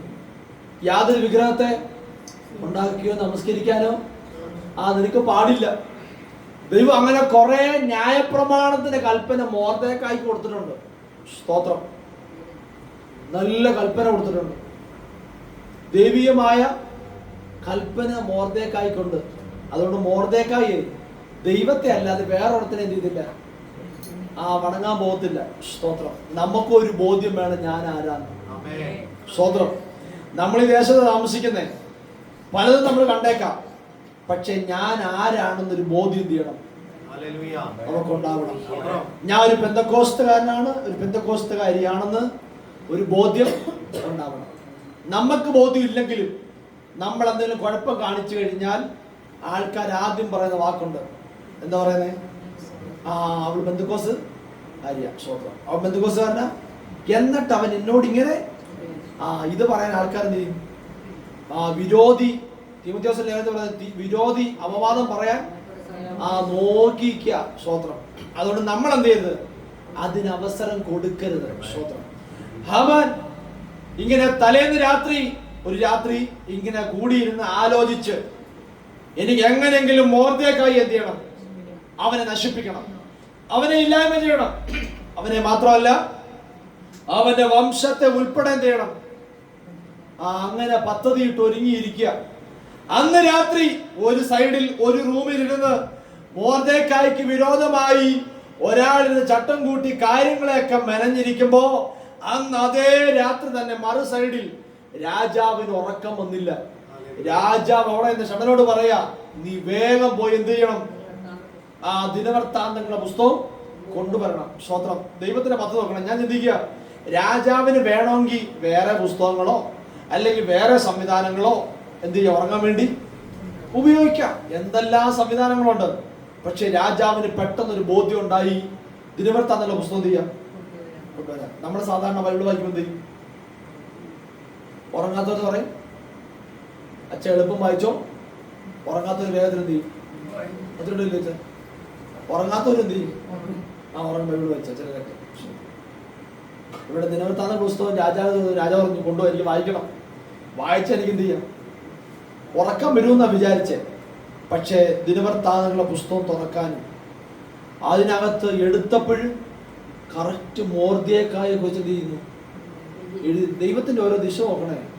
എടാ, ഒരു സൈഡിൽ ഇവന് വിരോധമായി ചട്ടം കൂട്ടുമ്പോ ഇവിടെ ഒരുവൻ ഉറക്കം വരുന്നില്ല. സ്തോത്രം. അതും പറയാ ദിനവൃത്താന്തങ്ങളുടെ പുസ്തകം കൊണ്ടുവരണം. അതിനകത്ത് ഇഷ്ടം പോലെ ചിലപ്പോൾ താള് കണ്ടേക്കാം, മറിച്ച് ഇഷ്ടം പോലെ താള് വായിക്കാൻ ഇഷ്ടം പോലെ കണ്ടേക്കാം. പക്ഷെ അവൻ തുറന്നതും കണ്ടതും എന്താ ഇതേ? കുറെ നാളുകൾക്ക് മുമ്പ് മൊർദെഖായി അവിടെ രാജാവിനെ രക്ഷിച്ചത് എന്ത് ചെയ്തു? അവിടെ എഴുതിയിരിക്കുന്ന. സ്തോത്രം. രാജാവ് ചോദിക്കുക, ഇവന് പ്രതിഫലം എന്തെങ്കിലും കൊടുത്തായിരുന്നോ? ഷണ്ടനോട് ചോദിക്കുക, ഇവന് പ്രതിഫലം? ഇന്ന് രാത്രി ദൈവമക്കളെ, നിനക്ക് വിരോധമായി ഒരു രാത്രി തന്നെ ഒരു സൈഡിൽ വിരോധമായി ശത്രുവിന്റെ പണിപ്പുരയ്ക്കകത്ത് ആയുധങ്ങളൊക്കെ മെനഞ്ഞുകൊണ്ടിരിക്കുമ്പോ ഇന്ന് രാത്രി ദൈവാത്മാവ് പറയുന്നു, അതേ രാത്രി തന്നെ നിനക്ക് അനുകൂലമായി ചെല്ല എഴുന്നേൽപ്പിക്കാൻ എന്റെ ദൈവത്തിന് കഴിയും കേട്ടോ. സ്തോത്രം. നിനക്ക് വിരോധമായി മറു സൈഡിൽ ചില ആയുധങ്ങളൊക്കെ ശത്രു ഒരുക്കിയേക്കാം, അവന്റെ പദ്ധതികളൊക്കെ നന്നായി പ്രയോജനപ്പെടുത്തിയേക്കാം. പക്ഷെ ഇന്ന് രാത്രി ദൈവത്തിന് വചനം പറയുന്നു, നീ ആരാണ് നല്ല ബോധ്യമുണ്ടെങ്കിൽ മറു സൈഡിൽ നിനക്ക് വേണ്ടി യഹോവയുടെ കരം പ്രവർത്തിക്കും കേട്ടോ. യഹോവയുടെ ശക്തി നിനക്ക് വേണ്ടി വെളിപ്പെടുത്തിയിരിക്കും. അതിന് മാറ്റമില്ല. അതാ ദൈവത്തിന്റെ ഉദ്ദേശം. ഇവിടെ വായിക്കുക, അന്ന് രാത്രി ഈ രാജാവ് എടുത്ത് വായിച്ചു കഴിഞ്ഞപ്പോ രാജാവിന് തോന്നി ഇവനെന്ത് ചെയ്യണം? ഇവനൊരു മാന്യത കൊടുക്കണം. അന്നേരം ഈ ഹാമാൻ തന്നെ വീട്ടിൽ ഭാര്യയുടെ കാര്യങ്ങളൊക്കെ പറഞ്ഞ് കാര്യങ്ങളൊക്കെ മെനഞ്ഞു വിട്ട്. സ്തോത്രം. ചില അമ്മമാരെ ചില വീട്ടിലെന്ത് ചെയ്ത് കുഴപ്പമില്ലാത്ത അച്ചായന്മാരെയും കൂടെ കുഴപ്പിക്കുന്നേ. സ്തോത്രം. ഇവനിങ്ങനെ തല പോയിക്കായിരുന്നു, ഇവനെ അങ്ങനെ കൊല്ലാൻ പറ്റുമെന്ന്. അന്നേരം ഹാമാന്റെ ഭാര്യ പറഞ്ഞു, അച്ഛനെന്തിനാ പേടിക്കുന്നേ? ആണ്ട് ഒരുക്കിയിട്ടേക്കുമല്ലേ നമ്മുടെ അയ്യത്ത് കഴുകു മരം ഇഷ്ടം പോലെ, അത്രയും ഒരുക്കി കിടത്തേക്കുമല്ലേ, അത്രയും നേരം കുഴപ്പമില്ലാതെ അച്ഛൻ ചെയ്ത്. എന്നാ പിന്നെ പെട്ടെന്ന് എന്ത് ചെയ്യാം? രാജാവിന്റെ അടുക്കിലോട്ട് പോയേക്കാം. സ്തോത്രം.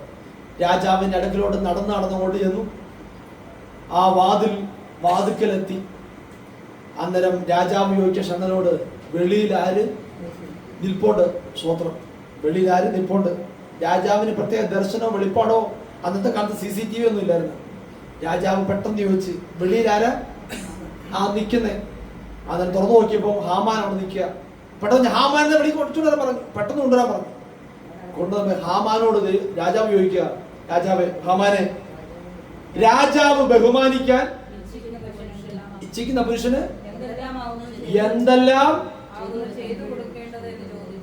എന്തെല്ലാം ചെയ്തു കൊടുക്കണമെന്ന്. സ്തോത്രം.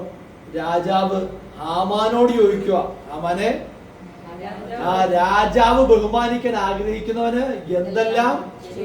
ഹാമാൻ വിചാരിച്ച് എന്നെ അല്ലാതെ രാജാവ് ആരെയാ ബഹുമാനിക്കുന്നത്? എന്നെ ബഹുമാനിക്കാൻ അല്ലാതെ വേറെ ആരെയാ രാജാവിന് ബഹുമാനിക്കാൻ ഉള്ളത്? സ്തോത്രം. ദരിദ്രനെ കുപ്പയിൽ നിന്ന് ഉയർത്തുന്ന ദൈവം, ദരിദ്രനെ കുപ്പയിൽ നിന്ന് ഉയർത്തുന്ന ദൈവമാണ് നമ്മുടെ ദൈവം. ഇന്ന് രാത്രി ആ വചനം ഒന്ന് വിശ്വസിക്കാൻ പറ്റുമോ? അവൻ പടിയുടെ ഏറ്റവും അടിയിലാണ് കിടക്കുന്നത്. അവനിപ്പോ രാത്രി സുഖകരമായി ഉറങ്ങുമായിരിക്കാം. മോർദെഖായി ഒന്നും അറിയുന്നില്ല. എന്റെ ഭാഷയെ പറയാം കേട്ടോ, മോർദെഖായി ഒന്നും അറിയുന്നില്ലായിരിക്കാം, സുഖകരമായ ഉറക്കമായിരിക്കാം. പക്ഷേ അവന് വേണ്ടി എഴുന്നേൽക്കുന്ന ഒരു ദൈവമുണ്ട് കേട്ടോ. സ്തോത്രം. ഇന്ന് രാത്രി എന്നെ കേൾക്കുന്ന ദൈവമക്കളെ, നീ ചിലപ്പോ നല്ല നിദ്രയിലായിരിക്കാം, നല്ല ഉറക്കത്തിലായിരിക്കാം. പക്ഷെ നിനക്ക് വേണ്ടി മറുസൈഡിൽ പിശാച് പല പദ്ധതികൾ ഒരുക്കുമ്പോണ്ടല്ലോ. യഹോവേ, നിന്റെ ദൂതന്മാരും നിനക്ക് വേണ്ടി ഉറങ്ങാതിരുന്ന് നിന്നെ സംരക്ഷിക്കേണ്ടതിന് അവൻ അതാത് സമയങ്ങളിൽ കാര്യങ്ങളെ മെനഞ്ഞുകൊണ്ടിരിക്കുക. ശത്രു നിനക്ക് നിന്റെ തലമുറയ്ക്കും വിരോധമായി തന്റെ റൂമിനകത്ത് കാര്യങ്ങളെ മെനയുമ്പോണ്ടല്ലോ, നീ ഉറങ്ങുമായിരിക്കാം. പക്ഷെ ഉറങ്ങാത്തവനായി മയങ്ങാത്തവനായ ഒരു ദൈവം ഉണ്ടല്ലോ നമുക്ക്. ആ ദൈവം കൃത്യമായി കാര്യങ്ങളെ ചെയ്യുന്ന ദൈവമാണ്. മോർദെഖായി ഒന്നും അറിയുന്നില്ല, അവ സുഖമായ ഉറക്കമാ. ഹാമാനോട് ഹാമാനെ, ഞാൻ എന്തെല്ലാം ചെയ്യണം? താഴോട്ട് നീണ്ട ലിസ്റ്റാ പറഞ്ഞേക്കുന്നത്, ഇല്ലയോ? നീണ്ട ലിസ്റ്റ് അവിടെ എഴുതിയേക്കുന്നത്. ഒന്ന് വായിക്കാമോ? രാജാവിനോട്, രാജാവ് ബഹുമാനിപ്പാൻ ഇച്ഛിക്കുന്ന പുരുഷന് വേണ്ടി രാജാവ് ധരിച്ചിരുന്ന രാജവസ്ത്രവും രാജാവ് കയറുന്ന കുതിരയും അവന്റെ തലയിൽ വെക്കുന്ന രാജകിരീടവും കൊണ്ടുവരട്ടെ. വസ്ത്രവും കുതിരയും രാജാവിന്റെ അതിശ്രേഷ്ഠ പ്രഭുക്കന്മാരിൽ ഒരുത്തന്റെ കയ്യിൽ ഏൽപ്പിക്കണം.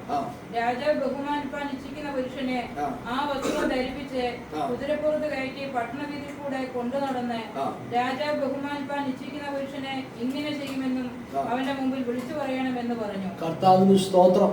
ഹാമാൻ കുറഞ്ഞ ഒന്നും പറയുന്നില്ല. താഴോട്ട് വായിച്ച വലിയ ലിസ്റ്റാ. അതിന്റെ മോതിരവിടണം. രാജാവ് കയറുന്ന വണ്ടിക്കകത്ത് എന്ത് ചെയ്യണം? പോകണം. നീണ്ട ലിസ്റ്റാ പറഞ്ഞേക്കുന്നത്. അതും പോരാഞ്ഞ് പറയാ, ഇവനെ വണ്ടിക്കകത്ത് കയറ്റി ഇരുത്തിയിട്ട് കൂത്താട്ടുകുളം, ഏറ്റുമാനൂര്, കോട്ടയം, ഇങ്ങനെ എന്ത് ചെയ്യണം? എല്ലാ സ്ഥലങ്ങളിലും നിർത്തി നിർത്തി പറയണം. രാജാവ് ബഹുമാനിക്കാൻ ആഗ്രഹിക്കുന്നവന് ഇങ്ങനെല്ലാം ചെയ്യുന്നു. ഹാമാന്റെ കണക്കൂട്ടല് എന്തെല്ലാം പദ്ധതിയായിരുന്നു. സ്തോത്രം. രാജാവ് പറഞ്ഞു, ഹാമാനെ, നീ പറഞ്ഞതീന്ന് ഒന്നും എന്ത് ചെയ്യരുത്, ഒന്നും കുറച്ചു കളയരുത്. അടുത്ത അപ്പോൾ ഹാമാൻ വസ്ത്രവും കുതിരയും കൊണ്ടുവന്ന് മൊർദെഖായിയെ വസ്ത്രം ധരിപ്പിച്ച് കുതിരപ്പുറത്ത് കയറ്റി പട്ടണവീതിയിൽ കൂടെ കൊണ്ടു നടന്നു. കർത്താവിന് സ്തോത്രം. ഹാമാനെ, എല്ലാം രാജാവ് പറഞ്ഞു കൊടുത്തു. ഹാമാനെ, നീ പറഞ്ഞതീന്ന് ഒന്നും എന്ത് ചെയ്യരുത്, നീ വേഗം ചെന്ന് ചെയ്യണം, മൊർദെഖായിയെ കൊണ്ടുവരണം. കൊണ്ടുവന്നിട്ട് നീ പറഞ്ഞതുപോലെ എല്ലാം എന്ത് ചെയ്യണം, ഒന്നും കുറയ്ക്കണ്ട.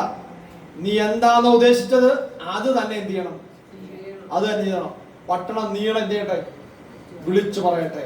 എന്നെ കേൾക്കുന്ന ദൈവമക്കളെ, ആയുധത്തിന്റെ ദിശയെ മാറ്റിവിടുന്ന ദൈവം എന്റെ ദൈവം. ശത്രുവിന്റെ ആയുധത്തെ മാറ്റിവിടുന്ന ദൈവമാണ്. സ്തോത്രം. അവൻ ഒരു രാത്രി ഇരുന്ന് മെനഞ്ഞു, മൊർദെഖായിയെ നാളെ രാവിലെ ഞാൻ നിശ്ചയിക്കുന്നു, അവനെ കഴിവ് മരത്തി കൊല്ലുന്നു, അവനെ ഉന്മൂലനാശമാക്കുന്നു, അതോടുകൂടി അവനെ കഥ കഴിഞ്ഞു എന്നൊക്കെ ഹാമാൻ നിനച്ച് പദ്ധതി ഇട്ടിരിക്കുമ്പോ ഇവിടെ വന്നപ്പോ നേരെ തിരിച്ചെന്റെ ദൈവം. സ്തോത്രം. അവനെ റൂട്ട് ദൈവം മാറ്റി. സ്തോത്രം. പറയാ, ഹാമാനെ, നീ പറഞ്ഞത് ഇതൊന്നും കുറയ്ക്കണ്ട, അതും വേറെ ആരെയും കൊണ്ട് നീ പറയിപ്പിക്കണ്ട. നീ തന്നെ എന്ത് ചെയ്യണം, പട്ടണം നീളെ പറയണം. ഇവനെ പോലെയാണ് ദൈവം രാജാവ് ബഹുമാനാക്കാൻ ആഗ്രഹിക്കുന്നവന് ചെയ്യുന്നത്. സ്തോത്രം. ആരെ കൊണ്ടാ പറയിപ്പിച്ചേ? ഹാമാനെ കൊണ്ട് തന്നെ പറയിപ്പിച്ച ദൈവം. വേറെ ആരെയും കൊണ്ട് ദൈവം ചെയ്തില്ല, പറയിപ്പിച്ചില്ല. ദൈവത്തിന് വേറെ ആരെയും വേണ്ട. ഞാൻ രാവിലെ പറഞ്ഞ അതേ വാക്കാന്ന് പറയാ. ദൈവത്തിന് വേറെ ആരെ സ്റ്റെപ്പിന് എന്ത് ചെയ്യണ്ട, വേറെ ആരുടെ സ്റ്റെപ്പിന് വെക്കേണ്ട ദൈവത്തിന്. സ്തോത്രം. ഹാമാനെ നീ തന്നെ നിശ്ചയിച്ചത്, നീ തന്നെ നിന്നെ കൊണ്ട് തന്നെ തിരുത്തി പറയിക്കാൻ എന്റെ ദൈവത്തിന് കഴിയും. സ്തോത്രം. ദൈവത്തിന് വേറെ സ്റ്റെപ്പിന് ആളുകളെ ഒന്നും വേണ്ട. ദൈവത്തിന് വേറെ ആൾക്കാരെ ഒന്നും വേണ്ട. സ്തോത്രം. ദൈവം ഒരു കാര്യം ചെയ്താൽ അത് കൃത്യതയുള്ളതായിരിക്കും. സ്തോത്രം. ദൈവം ഒരു റൂട്ട് വരച്ചാൽ അത് കൃത്യതയുള്ളതായിരിക്കും. ഹാമാനെ, നിന്റെ പദ്ധതിയെ പൊളിക്കാൻ എന്റെ ദൈവത്തിന് കഴിയും കേട്ടോ. ഇന്ന് രാത്രി ഇതിനകത്ത് വിശ്വസിക്കുന്നവർ പറയണം, എനിക്ക് വിരോധമായി ചിലരൊക്കെ എഴുതിയേക്കാം, ചിലരൊക്കെ മെനഞ്ഞു കൂട്ടിയേക്കാം, പിശാച് പദ്ധതി ഒരുക്കിയേക്കാം. പക്ഷെ എന്റെ കർത്താവ് പറയുന്നു, അതിനെ തിരുത്തി എഴുതാൻ എന്റെ ദൈവത്തിന് കഴിയും കേട്ടോ. 1000 ദിശയെ മാറ്റിവിടാൻ എന്റെ ദൈവത്തിന് കഴിയും. ഹാമാൻ വിചാരിച്ചു ഇവനെ കൊന്നുകളയാം, നശിപ്പിച്ചു കളയാം എന്നാ വിചാരിച്ചേ. പക്ഷേ അവനെ മാനിക്കുന്നൊരു ദൈവം, അവൻ നേരത്തെ പറഞ്ഞ ദരിദ്രനെ കുപ്പയിൽ നിന്ന് എഴുന്നേൽപ്പിക്കുന്ന ദൈവം. സ്തോത്രം. താഴോട്ട് ഭാഗങ്ങൾ വായിക്കുമ്പോൾ ഇങ്ങനെ കാണുന്നേ, രാജാവ് പറയുന്നു ഹാമാനെ ഒരു വിരുന്നിന് വിളിച്ചു. എസ്തർ വിളിച്ച് വരുത്തി കാര്യങ്ങളെല്ലാം പറഞ്ഞു കഴിഞ്ഞപ്പോ എസ്തർ പറയാ, ഇവനാണ് ഇരുന്ന് ഞങ്ങളുടെ വംശത്തെ നശിപ്പിക്കാൻ നോക്കുന്നത്. രാജാവിന് കോപം വന്നിട്ട് പറഞ്ഞു, അവനെ എന്ത് ചെയ്യണം? കഴുകുമരത്തിൽ തൂക്കിക്കളയണം. മൊർദെഖായിക്ക് വേണ്ടി ഒരുക്കിയതാ. അവനോ കുഴിക്കുന്ന കുഴിയിൽ അവനോ തന്നെ വീഴും. സ്തോത്രം. ഇന്ന് രാത്രി എന്നെ കേൾക്കുന്ന ദൈവമക്കളെ, ഹാമാൻ കഴുകുമരം ഒരുക്കി മൊർദെഖായിക്ക് വേണ്ടി. പക്ഷെ ഭാര്യ ഒരു കാര്യം പറഞ്ഞു. ആദ്യം ഇവിടെ തന്നെ ഇളക്കി വിട്ടത്. സ്തോത്രം. രണ്ടാമത് ലാസ്റ്റ് പറയാ, ഭാര്യ പറയാ, ഹാമാനെ നീ എന്റെ ഭർത്താവ് കാര്യം ശരിയാ, പക്ഷെ അവൻ യഹൂദനാണെങ്കിൽ നീ അവന്റെ മുമ്പിൽ എന്ത് ചെയ്തു? വീണുടങ്ങി. സ്തോത്രം. അതാ ഞാൻ പറഞ്ഞേ, ഞാനും നിങ്ങളും ആരാന്ന് നല്ല ഉറപ്പുണ്ടെങ്കിൽ ശത്രുവിന്റെ മുമ്പിൽ വീഴാൻ എന്റെ ദൈവം അനുവദിക്കത്തില്ല. സ്തോത്രം. ഞാനും നിങ്ങളും ആരാ നല്ല ഉറപ്പുണ്ടെങ്കിൽ ശത്രുവിന്റെ മുമ്പിൽ വീഴാൻ എന്റെ ദൈവം അനുവദിക്കത്തില്ല. സ്തോത്രം. അടുത്ത വാക്യം എഴുതിയിരിക്കുന്നു, ഹാമാനെ മാത്രമല്ല തന്റെ കുടുംബത്തെയും തലമുറയെ മൊത്തം എന്ത് ചെയ്തു? നശിപ്പിച്ചോളാം. എന്നെ കേൾക്കുന്ന ദൈവമക്കളെ, ഹാമാൻ ഒരുവനെ കൊല്ലണമെന്ന് നിശ്ചയിച്ചത്. പക്ഷെ ഇവന്റെ മുന്നമേയുള്ള ദർശനത്തെ മനസ്സിലാക്കി ഇവന്റെ കുടുംബത്തെ മൊത്തം ഇല്ലായ്മ ചെയ്തു. നിനക്കൊരു രാത്രി ഒരു സൈഡിൽ നിന്ന് വിരോധമായി ശത്രു എഴുന്നേൽക്കുമ്പോ മറു സൈഡിൽ നിനക്ക് വേണ്ടി പ്രവർത്തിക്കുന്ന ഒരു ദൈവത്തിന്റെ കരമുണ്ട് കേട്ടോ. സ്തോത്രം. ശത്രുവിന്റെ ആയുധത്തിന്റെ ദിശകളെ മാറ്റിവിടാൻ എന്റെ ദൈവത്തിന് കഴിയും. ഇന്ന് രാത്രി ദൈവമക്കളെ, ആത്മാവിൽ ദൈവീയ ദൂതായിട്ട് പറയട്ടെ, നിനക്ക് വിരോധമായ ശത്രു എഴുന്നേക്കേക്കാം, അവ പദ്ധതി ഒരുക്കിയേക്കാം. പക്ഷെ അതിനകത്ത് നീ ഭാരപ്പെടണ്ട. നീ ആരാന്ന് ബോധ്യമുണ്ടെങ്കിൽ നീ ഭാരപ്പെടണ്ട. യഹോവ നിനക്ക് വേണ്ടി എഴുന്നേൽക്കാം. ചെറിയൊരു സാക്ഷ്യങ്ങളെ പറഞ്ഞിട്ട് ഈ വചനത്തിലൂടെ ഇരിക്കാൻ ആഗ്രഹിക്കാം. നിനക്ക് വിരോധമായി ഉണ്ടാക്കുന്ന യാതൊരു ആയുധവും ഫലിക്കത്തില്ല കേട്ടോ. സ്തോത്രം. ശത്രു ആയുധം മെനഞ്ഞേക്കാം, പക്ഷെ ആയുധത്തിന്റെ ദിശകളെ മാറ്റിവിടാൻ എന്റെ ദൈവത്തിന് കഴിയും. സ്തോത്രം. വിശ്വസിക്കാൻ പറ്റുമോ? മനുഷ്യനൊക്കെ അസാധ്യം എന്ന് പറഞ്ഞേക്കാം, മനുഷ്യനൊക്കെ പറ്റത്തില്ലെന്ന് പറഞ്ഞേക്കാം, മെഡിക്കൽ സയൻസുകളൊക്കെ നമുക്ക് പരിമിതി പറഞ്ഞേക്കാം. പക്ഷെ പരിമിതികൾക്കപ്പുറമായി പ്രവർത്തിക്കുന്ന ഒരു ദൈവത്തിന്റെ ശക്തിയുണ്ട് കേട്ടോ. ഒരു ദൈവത്തിന്റെ പ്രവൃത്തിയുണ്ട്. എൻ്റെ വീട്ടിൽ ഞാനും മമ്മിയും ഭാര്യയും ഒരു കുഞ്ഞുമുണ്ട്. സന്തോഷമായി പോകുന്ന എൻ്റെ പിതാവ് എൻ്റെ 4ാമത്തെ വയസ്സിൽ ലോകത്ത് നിന്ന് മാറ്റപ്പെട്ടു പോയതാണ്. അതിനുശേഷം എൻ്റെ പിതാവിൻ്റെ ആൾക്കാരൊക്കെ പല സൈഡിലായിട്ടൊക്കെ പോയി. ഒത്തിരി പരിമിതികളൊക്കെ ഉണ്ടായി. അവരൊക്കെ ഉന്നമനത്തിൽ ദിവസിക്കുന്നുണ്ടായിരിക്കാം. അവരൊക്കെ ഞങ്ങളെ വിട്ടൊക്കെ മാറിപ്പോയി. പക്ഷേ ഇപ്പോൾ ദൈവത്തിൻ്റെ കൃപയാൽ അവരൊരു 6 വർഷം 5-6 വർഷമായിട്ട് സഹകരിക്കുകയും ഞങ്ങളുമായിട്ട് അടുത്ത ബന്ധം സ്ഥാപിക്കുകയും എപ്പോഴും സഹകരിക്കുകയും ചെയ്യുന്നുണ്ട്. സ്തോത്രം. അതൊക്കെ ദൈവത്തിൻ്റെ ഓരോ ഉദ്ദേശങ്ങളും പദ്ധതികളുമാണ്. പക്ഷേ എൻ്റെ മമ്മി വിശ്വാസത്തിന് വേണ്ടി സഹോദരങ്ങളൊക്കെ ഒറ്റപ്പെടുത്തിയപ്പോൾ പിതാവ് മരിച്ചു കഴിഞ്ഞപ്പോഴും എൻ്റെ മാതാവിനും പിതാവിനും 13 വർഷം കഴിഞ്ഞ് ഇരിക്കുന്നേ. 13 വർഷം കഴിഞ്ഞു. എന്നാലും അങ്ങനെ വലിയ കാര്യത്തോടെ മുമ്പോട്ട് പോയിക്കൊണ്ടിരിക്കുമ്പോഴാണ് പപ്പ മരിക്കുന്നത്. അങ്ങനെ ജീവിതത്തിലെല്ലാം താളം തെറ്റിയ അവസ്ഥ, മുമ്പോട്ട് പോകാനുള്ള ബുദ്ധിമുട്ട്, ഒത്തിരി സാഹചര്യങ്ങൾ, കൂലിവേല ചെയ്ത് തന്നാൽ ആവുകളൊക്കെ എന്നെ പഠിപ്പിച്ചു. മുന്നോട്ടുള്ള ജീവിത മാർഗത്തിനൊക്കെ ഒത്തിരി ബുദ്ധിമുട്ടൊക്കെയായി. പക്ഷേ ആ അവസരങ്ങളിലൊക്കെ പല പ്രതിസന്ധികൾ, അതൊന്നും ഞാനിപ്പം പറയാൻ ആഗ്രഹിക്കുന്നില്ല. പല പ്രതിസന്ധികൾ, ഒന്നിനു മാറി ഒന്ന് പുറകെ പല പ്രതിസന്ധികൾ. അതൊക്കെ ഇപ്പം വിശദീകരിക്കാൻ നിന്ന് കഴിഞ്ഞാൽ ഇത് നാളെ തീരത്തില്ല. ഒത്തിരി പ്രതിസന്ധികൾ അനുഭവിച്ചു. പക്ഷെ അതിനടുവിലൊക്കെ ദൈവം ഞങ്ങൾക്ക് ജയോത്സവം നടത്തി. ഒത്തിരി പേരൊക്കെ ഞങ്ങളെ മാറ്റി നിർത്തി, അകറ്റി നിർത്തി, വിശ്വാസത്തിന്റെ പേര് മാത്രം. എന്നാൽ ദൈവം ഞങ്ങളെ ചേർത്ത് നിർത്തിക്കൊണ്ട് ഒരു ദോഷം സംഭവിക്കാതെ ഇതുവരെയും ദൈവം ഞങ്ങളെ നടത്തി. സ്തോത്രം. എന്നാൽ എൻ്റെ 19ാമത്തെ വയസ്സിൽ, അതിൽ ഒരു സാക്ഷ്യം മാത്രമേ പറയുന്നില്ല കേട്ടോ, ഒത്തിരി ഉണ്ട്. 19ാമത്തെ വയസ്സിൽ എനിക്ക് ചെറുപ്രായത്തിലൊക്കെ ദൈവത്തിന്റെ അള്ളപ്പാടൊക്കെ കേട്ട്, ഊത് കേട്ട്, ആലോചന കേട്ട് സുവിശേഷ വേലയ്ക്ക് ഇറങ്ങണമെന്നൊക്കെ പറഞ്ഞെങ്കിലും എൻ്റെ വീട്ടിലെ സാഹചര്യവും പരിമിതികളൊക്കെ മനസ്സിലാക്കി ഞാൻ പറഞ്ഞു, കർത്താവേ, നല്ലൊരു വീടും കടമൊക്കെ മാറിയിടൊക്കെ എന്ത് ചെയ്യാം, സുവിശേഷ വേലയ്ക്കൊക്കെ ഇറങ്ങാമെന്ന് വിചാരിച്ചു. പക്ഷേ ദൈവത്തിൻ്റെ ഉദ്ദേശം അങ്ങനെയല്ലായിരുന്നു. ഞാൻ വലിയ ആഗ്രഹമുള്ളായിരുന്നു ITA പഠിച്ച് പ്ലംബിങ് വയറിങ്ങൊക്കെ ചെയ്ത് അന്നത്തെ കാലത്ത് നന്നായിട്ട് എന്ത് ചെയ്യണം, ജീവിക്കണമെന്നുണ്ട് വലിയ പ്രത്യാശയും വലിയ ആഗ്രഹമൊക്കെ ആയതുകൊണ്ട് അവിടെ ഒരു ദൂതൊക്കെ കേട്ട് അങ്ങനെ ആ പഠനത്തിന് വേണ്ടിയൊക്കെ പോയി. അതൊക്കെ വിശദീകരിക്കാൻ നിൽക്കാൻ പറ്റുന്നില്ല. അങ്ങനെ മുമ്പോട്ട് പോയി പഠനം തുടങ്ങി. 1 മാസം കഴിഞ്ഞപ്പോൾ മുതൽ ദൈവത്തിൻ്റെ കൃപയെ സ്വന്തമായിട്ടൊക്കെ പണി ചെയ്യാൻ തുടങ്ങി, സ്വന്തമായിട്ട് വർക്കെടുത്ത് ചെയ്യാൻ തുടങ്ങി. അങ്ങനെ സന്തോഷമായി കാര്യങ്ങളൊക്കെ പോകുമ്പോൾ എൻ്റെ കാലിന് ചെറിയൊരു ബുദ്ധിമുട്ടുണ്ടായി, ചെറിയൊരു വേദന തുടങ്ങി. പല ഹോസ്പിറ്റലുകളിൽ കാണിച്ചു, പലയിടത്തും ചെന്നു. ഡോക്ടർമാരൊക്കെ പറഞ്ഞു ജോമോൻ്റെ കാലിന് കുഴപ്പമൊന്നുമില്ല, റെസ്റ്റ് ഇല്ലാതെ ജോലി ചെയ്യുന്നതുകൊണ്ടാണ്, ഇങ്ങനെ സൈക്കിൾ ചവിട്ടുന്നതുകൊണ്ടും മറ്റു കാര്യങ്ങളൊക്കെ ചെയ്യുന്നതുകൊണ്ടാണ്. സ്കൂളിൽ പഠിക്കാൻ പോകും, അതിൻ്റെ കൂടെ ജോലി ചെയ്യും, രാത്രിയിലും പകലും ഇല്ലാതെ എന്ത് ചെയ്യും, ജോലി ചെയ്യും. അതുകൊണ്ട് അങ്ങനത്തെ സാഹചര്യം കൊണ്ടാണ് ബുദ്ധിമുട്ടെന്ന് പറഞ്ഞു. പക്ഷേ വേദനയ്ക്ക് കുറവൊന്നുമില്ല. ഈ ദിവസവും വെച്ചോണ്ടിരുന്നു. അങ്ങനെ മുമ്പോട്ട് പോയി. ഒരു ദിവസം ഒരു അമ്മമ്മയുടെ വീട്ടിൽ ഡൈനിങ് ടേബിളിൻ്റെ മേളിൽ ഇങ്ങനെ ട്യൂബ് ഇങ്ങനെ ശരിയാക്കിക്കൊണ്ടിരിക്കുമ്പോൾ അവരുടെ ഡൈനിങ് ടേബിളിൻ്റെ മേളിൽ നിന്ന് ഞാൻ താഴോട്ട് വീണപ്പോൾ ഞാൻ എഴുന്നേറ്റ് നോക്കിയപ്പോൾ എൻ്റെ വലത്തെ കാലിൻ്റെ മുട്ടിൻ്റെ താഴോട്ട് ആടുന്നതല്ലാതെ വേറെ ഒന്നും അറിയാൻ പറ്റുന്നില്ല. ഞാൻ ആകെ പ്രയാസപ്പെട്ടു പോയി. ഇനി എന്ത് ചെയ്യണമെന്ന് അറിയത്തില്ല. കർത്താവേ, അവിടുന്ന് ഞാൻ കുറേ അമൃതാഞ്ജനൊക്കെ മേടിച്ച് പുരട്ടി ഞാൻ അവിടുന്ന് എഴഞ്ഞ് ഞങ്ങളുടെ വീട്ടിൽ കുഴിയിലോട്ടാണ്. ആ കുഴിയിലോട്ട് ഇറങ്ങി ചെന്ന് വീട്ടിൽ കിടന്നു. ഞങ്ങളുടെ ചർച്ചിലുള്ള കുറച്ച് പേര് സഹായിച്ച് സ്കാൻ ചെയ്യാൻ കുറച്ച് പൈസ കിട്ടി. അതിനിടയ്ക്ക് ഞങ്ങളുടെ ഒരു ഡോക്ടറെ പോയി കണ്ട് ആ ഡോക്ടർ പറഞ്ഞു, SP ഹോട്ടലിലെ ഡോക്ടർ പറഞ്ഞു, ജോമോൻ്റെ കാല് വളരെ സീരിയസ് ആയിട്ടിരിക്കുക, ഇന്ന് തന്നെ ഓപ്പറേഷൻ ചെയ്താൽ ഏറ്റവും നല്ലതാണ്. ഞാൻ പറഞ്ഞു ഡോക്ടറെ പറ്റത്തില്ല, ഞാൻ ഇത്രയും ദിവസവും പഠിച്ച ഒരു പരീക്ഷ എഴുതിയിട്ട് മാത്രമേ എനിക്ക് നീ പറ്റത്തുള്ളൂ. ഡോക്ടർ പറ്റത്തില്ല ജോമോൻ താങ്ങത്തില്ല.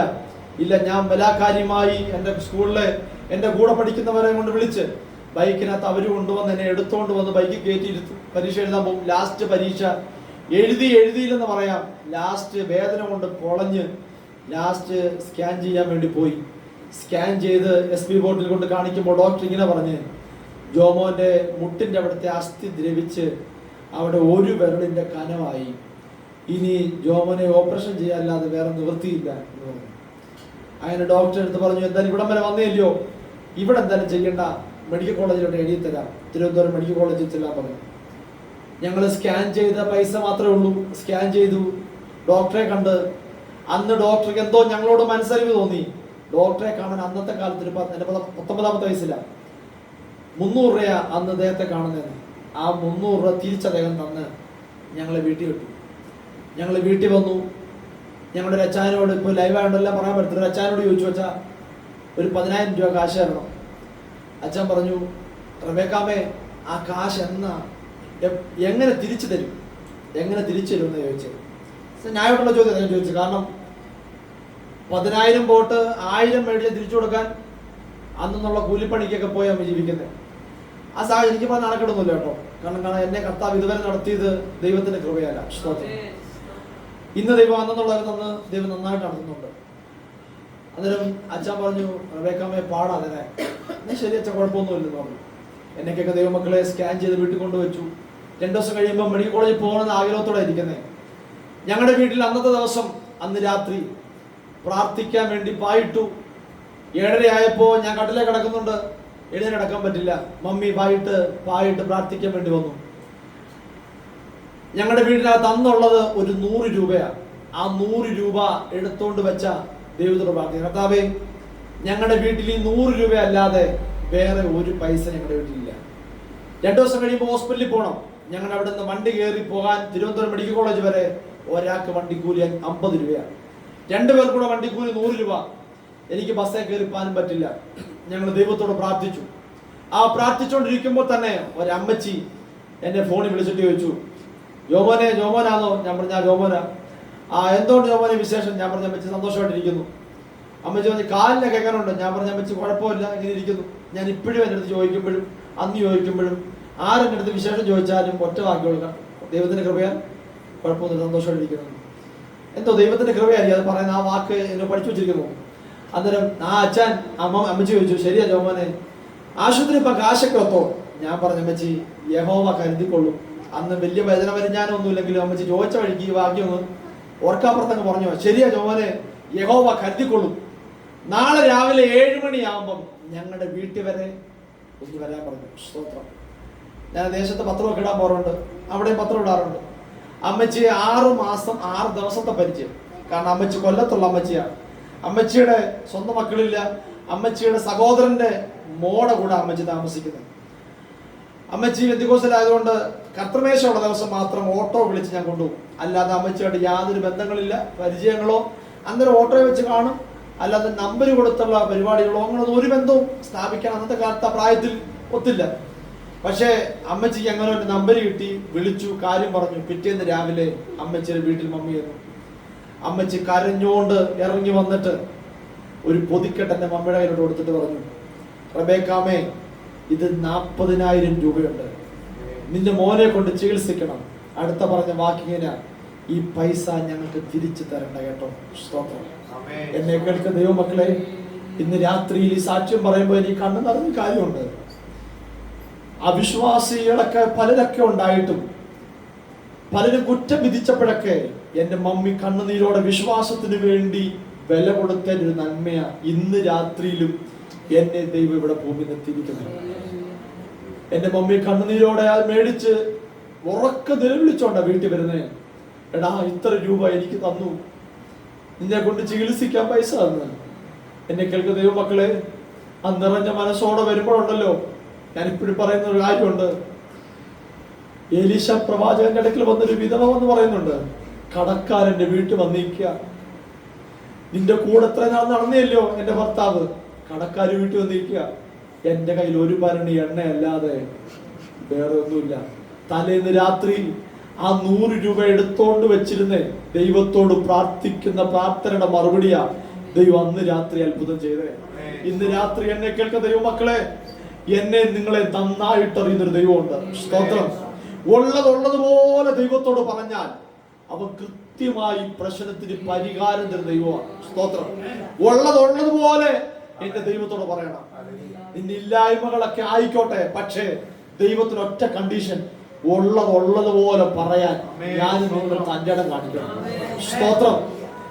അന്ന് രാത്രി പറഞ്ഞു, പൈസ കൊണ്ടുവന്നു, മെഡിക്കൽ കോളേജിൽ ചെന്നു. അവിടെ 15 ദിവസം അവരിട്ടു. 15ാമത്തെ ദിവസം അവരെന്നെ വേഗത്തിൽ, സമയം പോകുന്നതല്ല, വേഗത്തിൽ പറഞ്ഞ് അവസാനിപ്പിക്കാം.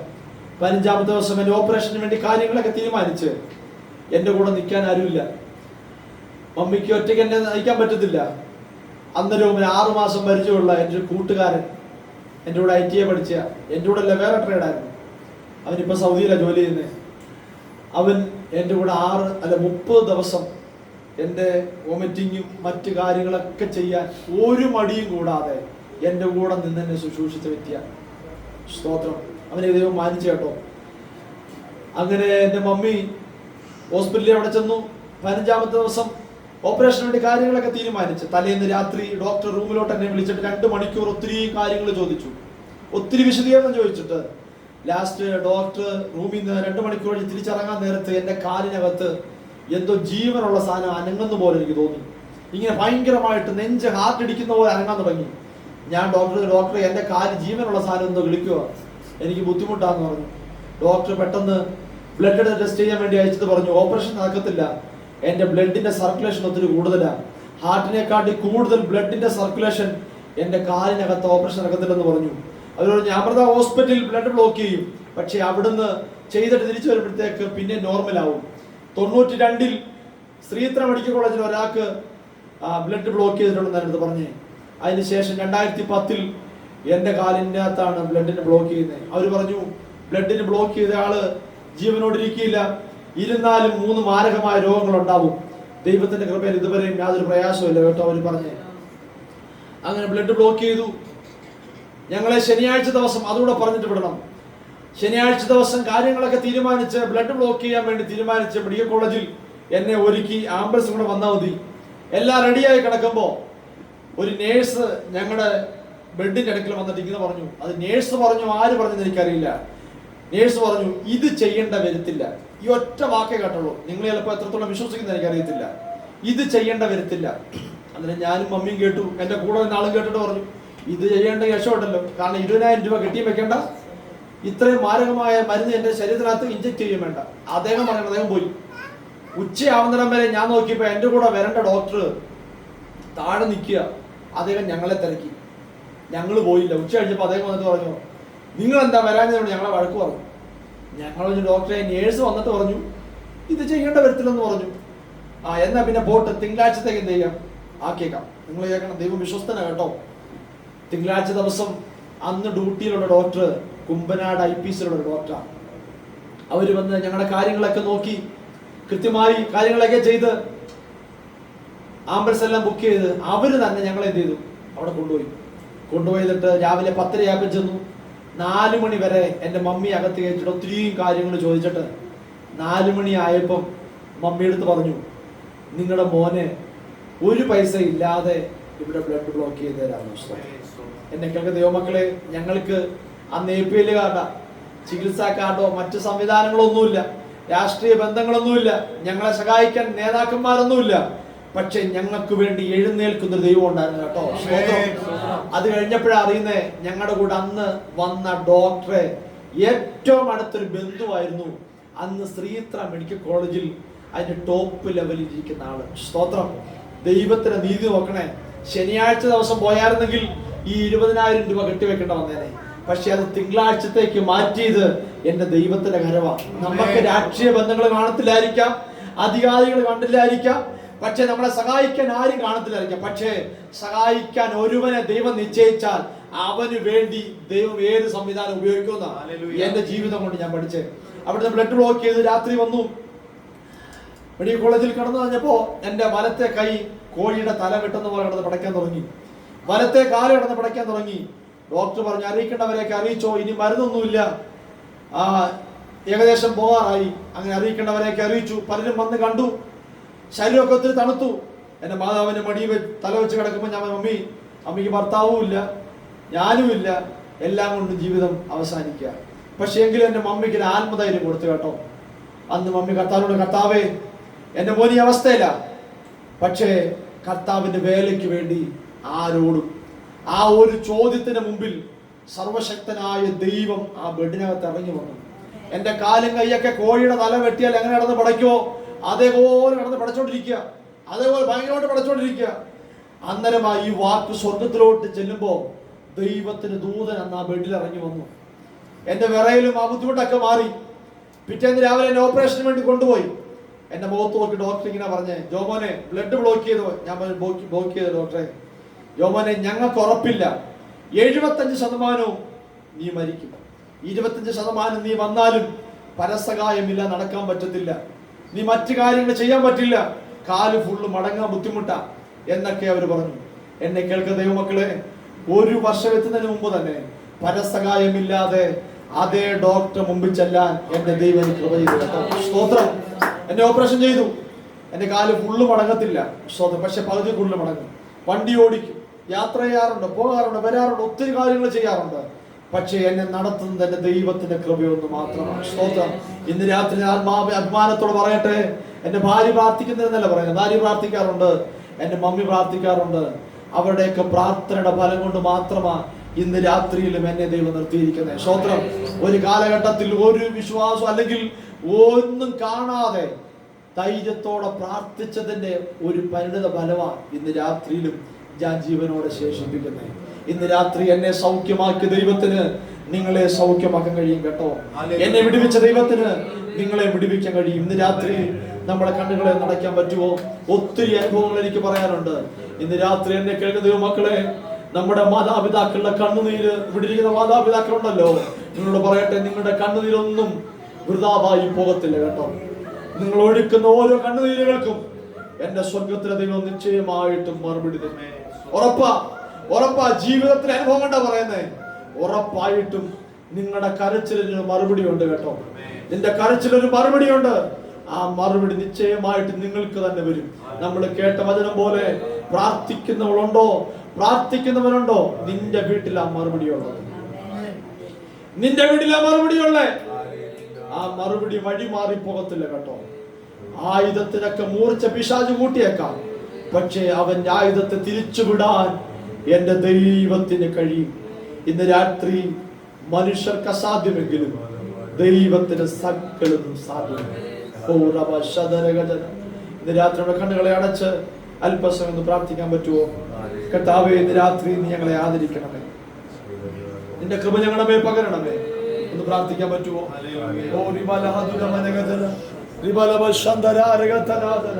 ഇന്ന് രാത്രി ദൈവത്തിന് മുമ്പാകെ നമ്മളെ തന്നെ സമർപ്പിച്ച് പ്രാർത്ഥിക്കട്ടെ. ദൈവത്തോടൊന്ന് കരയട്ടെ. ഇന്ന് രാത്രിയിൽ ഇന്ന് പകലും ശുശ്രൂഷിക്കാൻ ഇങ്ങനെ അവസരം ഒരുക്കി തന്ന കർത്താവിന് വിലപ്പെട്ട ദേവദാസനും ദൈവസഭയ്ക്കും എന്നെ നന്ദി അറിയിക്കുന്നു. എന്നെ ശുശ്രൂഷയിലേക്ക് ക്ഷണിച്ച എന്റെ സ്നേഹിതൻ കർത്താവിദാസൻ ജോയലിനോടും കുടുംബത്തോടും സഭയോടും എന്നെ നന്ദി അറിയിക്കുന്നു. എല്ലാവരെയും കർത്താവ് അനുഗ്രഹിക്കട്ടെ. ഞങ്ങളെ ഓർത്ത് പ്രാർത്ഥിക്കാൻ ദൈവം നമ്മളെ സഹായിക്കും. കണ്ണുകളടയ്ക്കാൻ നമുക്ക് പ്രാർത്ഥിക്കാം. ദൈവം നമ്മോട് സംസാരിച്ച ദൈവത്തിൻ്റെ ആലോചനകളെ ഉൾക്കൊണ്ട് ദൈവസന്നിധിയിൽ വിശ്വസ്തയോടെ നിങ്ങൾക്ക് സേവിക്കുവാനും ദൈവത്തിൻ്റെ നന്മകൾ തുറന്നുള്ള ദിവസങ്ങൾ പ്രാപിക്കുവാനും നമ്മെ തന്നെ ദൈവകരങ്ങളിലേക്ക് ഏൽപ്പിച്ചു കൊടുത്ത് എല്ലാവരും ഒന്ന് സ്തോത്രം ചെയ്താട്ടെ. ദൈവത്തിന്റെ നന്മകളെ ഓർത്ത് ഒരു നിമിഷം ഒന്ന് സ്തോത്രം ചെയ്താട്ടെ. ഇന്ന് പകലും ഇന്ന് രാത്രി ദൈവം നമ്മൾ സംസാരിച്ച ദൈവത്തിന്റെ വചനത്തിനായി സ്തോത്രം ചെയ്താട്ടെ. കർത്താവിന്റെ ദാസനെ ഓർത്ത് സ്തോത്രം ചെയ്താട്ടെ. ദൈവം കൊടുത്തിരിക്കുന്ന വിടുതലുകളെ ഓർത്ത് സ്തോത്രം ചെയ്യാം. ശുശ്രൂഷകളെ ദൈവത്തിന്റെയും അനുഗ്രഹിക്കേണ്ടതിനായിട്ട് ദൈവത്തോട് നമുക്ക് പ്രാർത്ഥിക്കാം. ദൈവകരങ്ങളിലേക്ക് നമുക്ക് ഏൽപ്പിച്ചു കൊടുക്കാം. ഹല്ലേലൂയ. ഒരു നിമിഷം എല്ലാവരും എഴുന്നേറ്റ് നിന്നാട്ടെ.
ഉപവാസത്തോടും പ്രാർത്ഥനയോടും കൂടി ആയിരിക്കാൻ ദൈവം നൽകിയ അവസരങ്ങൾക്കായി സ്തോത്രം.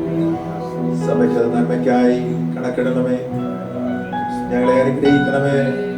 ഞങ്ങളുടെ ജനത്തെ ഞങ്ങളുടെ കരങ്ങളെ ഏൽപ്പിച്ചടിയാൻ പ്രാർത്ഥിക്കുന്നു. കർത്താവിന്റെ കൃപ കൂടിയിരിക്കണമേ. പ്രതികാൽ ഞങ്ങളുടെ മധ്യത്തിൽ സൂക്ഷിച്ച ഞങ്ങളുടെ ദാസനായി പ്രത്യേകാൽ പ്രാർത്ഥിക്കുന്നു. ദൈവത്തിന്റെ നന്മകൾ തന്നെ പിന്നെയും പിന്തുടരുന്നു. ശുശ്രൂഷകളെ മാനിക്കണം, അനുഗ്രഹിക്കുന്ന കുടുംബമായി ഞങ്ങളുടെ കരങ്ങളിൽ ഏൽപ്പിക്കുന്നു. തന്റെ പ്രിയ മാതാവിനെയും ഞങ്ങളുടെ കരങ്ങളിൽ ഏൽപ്പിക്കുന്നു. കർത്താവ് കടന്നു വന്ന് ജനത്തെ സമാധാനത്തോടെ അയക്കണമേ. നാളെ രാവിലെ എല്ലാവരും കടന്നു വന്ന് ആരാധിപ്പാൻ തിരുമേശയിൽ സംബന്ധിച്ച് അനുഗ്രഹം പ്രാപിപ്പാൻ ദൈവം അവസരം ഒരുക്കണമെന്ന് പ്രാർത്ഥിക്കുന്നു. ആർക്കും ഒരിക്കലും കൂടാതെ സൂക്ഷിക്കണം. ദൈവ സാന്നിധ്യത്തിന്റെ മറവിൽ പരിപാലിക്കണം. കർത്താവിന്റെ ദാസൻ നോക്കിക്കായ കുടുംബത്തിനായി ഞങ്ങൾ പ്രാർത്ഥിക്കുന്നു. യമതാവ് കടന്നു വരുവാനിടയായല്ലോ. ദൈവം അവരെ അനുഗ്രഹിക്കുന്ന ശുശ്രൂഷകളെ മാനിക്കണം. ഞങ്ങളുടെ കരങ്ങളിലേക്ക് ഞങ്ങളെ ഒന്നിച്ച് സമർപ്പിക്കുന്നു. യേശുവിൻ നാമത്തിൽ അപേക്ഷിക്കുന്നു. കൃപയോടെ കേൾക്കണം സ്വർഗ്ഗസ്ഥ പിതാവേ. നമ്മുടെ രക്ഷകനും കർത്താവുമായ യേശു ക്രിസ്തുവിന്റെ കൃപയും പിതാവായ ദൈവത്തിന്റെ സ്നേഹവും ആലോചന പറഞ്ഞു വഴി നടക്കുന്ന പരിശുദ്ധാത്മാവിന്റെ സാന്നിധ്യം കൂട്ടായ്മ എല്ലാവരോടും കൂടെ കർത്താവിന്റെ വരവിലുണ്ടായിരിക്കുമാറാകട്ടെ. നമ്മുടെ മധ്യത്തിൽ വന്ന് ശുശ്രൂഷിച്ച കർത്താവിന്റെ ദാസൻ ജോവാൻ പ്രത്യേക സഭയുടെ നന്ദി അറിയിക്കുന്നു. ദൈവം തന്നെ അനുഗ്രഹിക്കാൻ സഹായിക്കുകയും ചിന്ത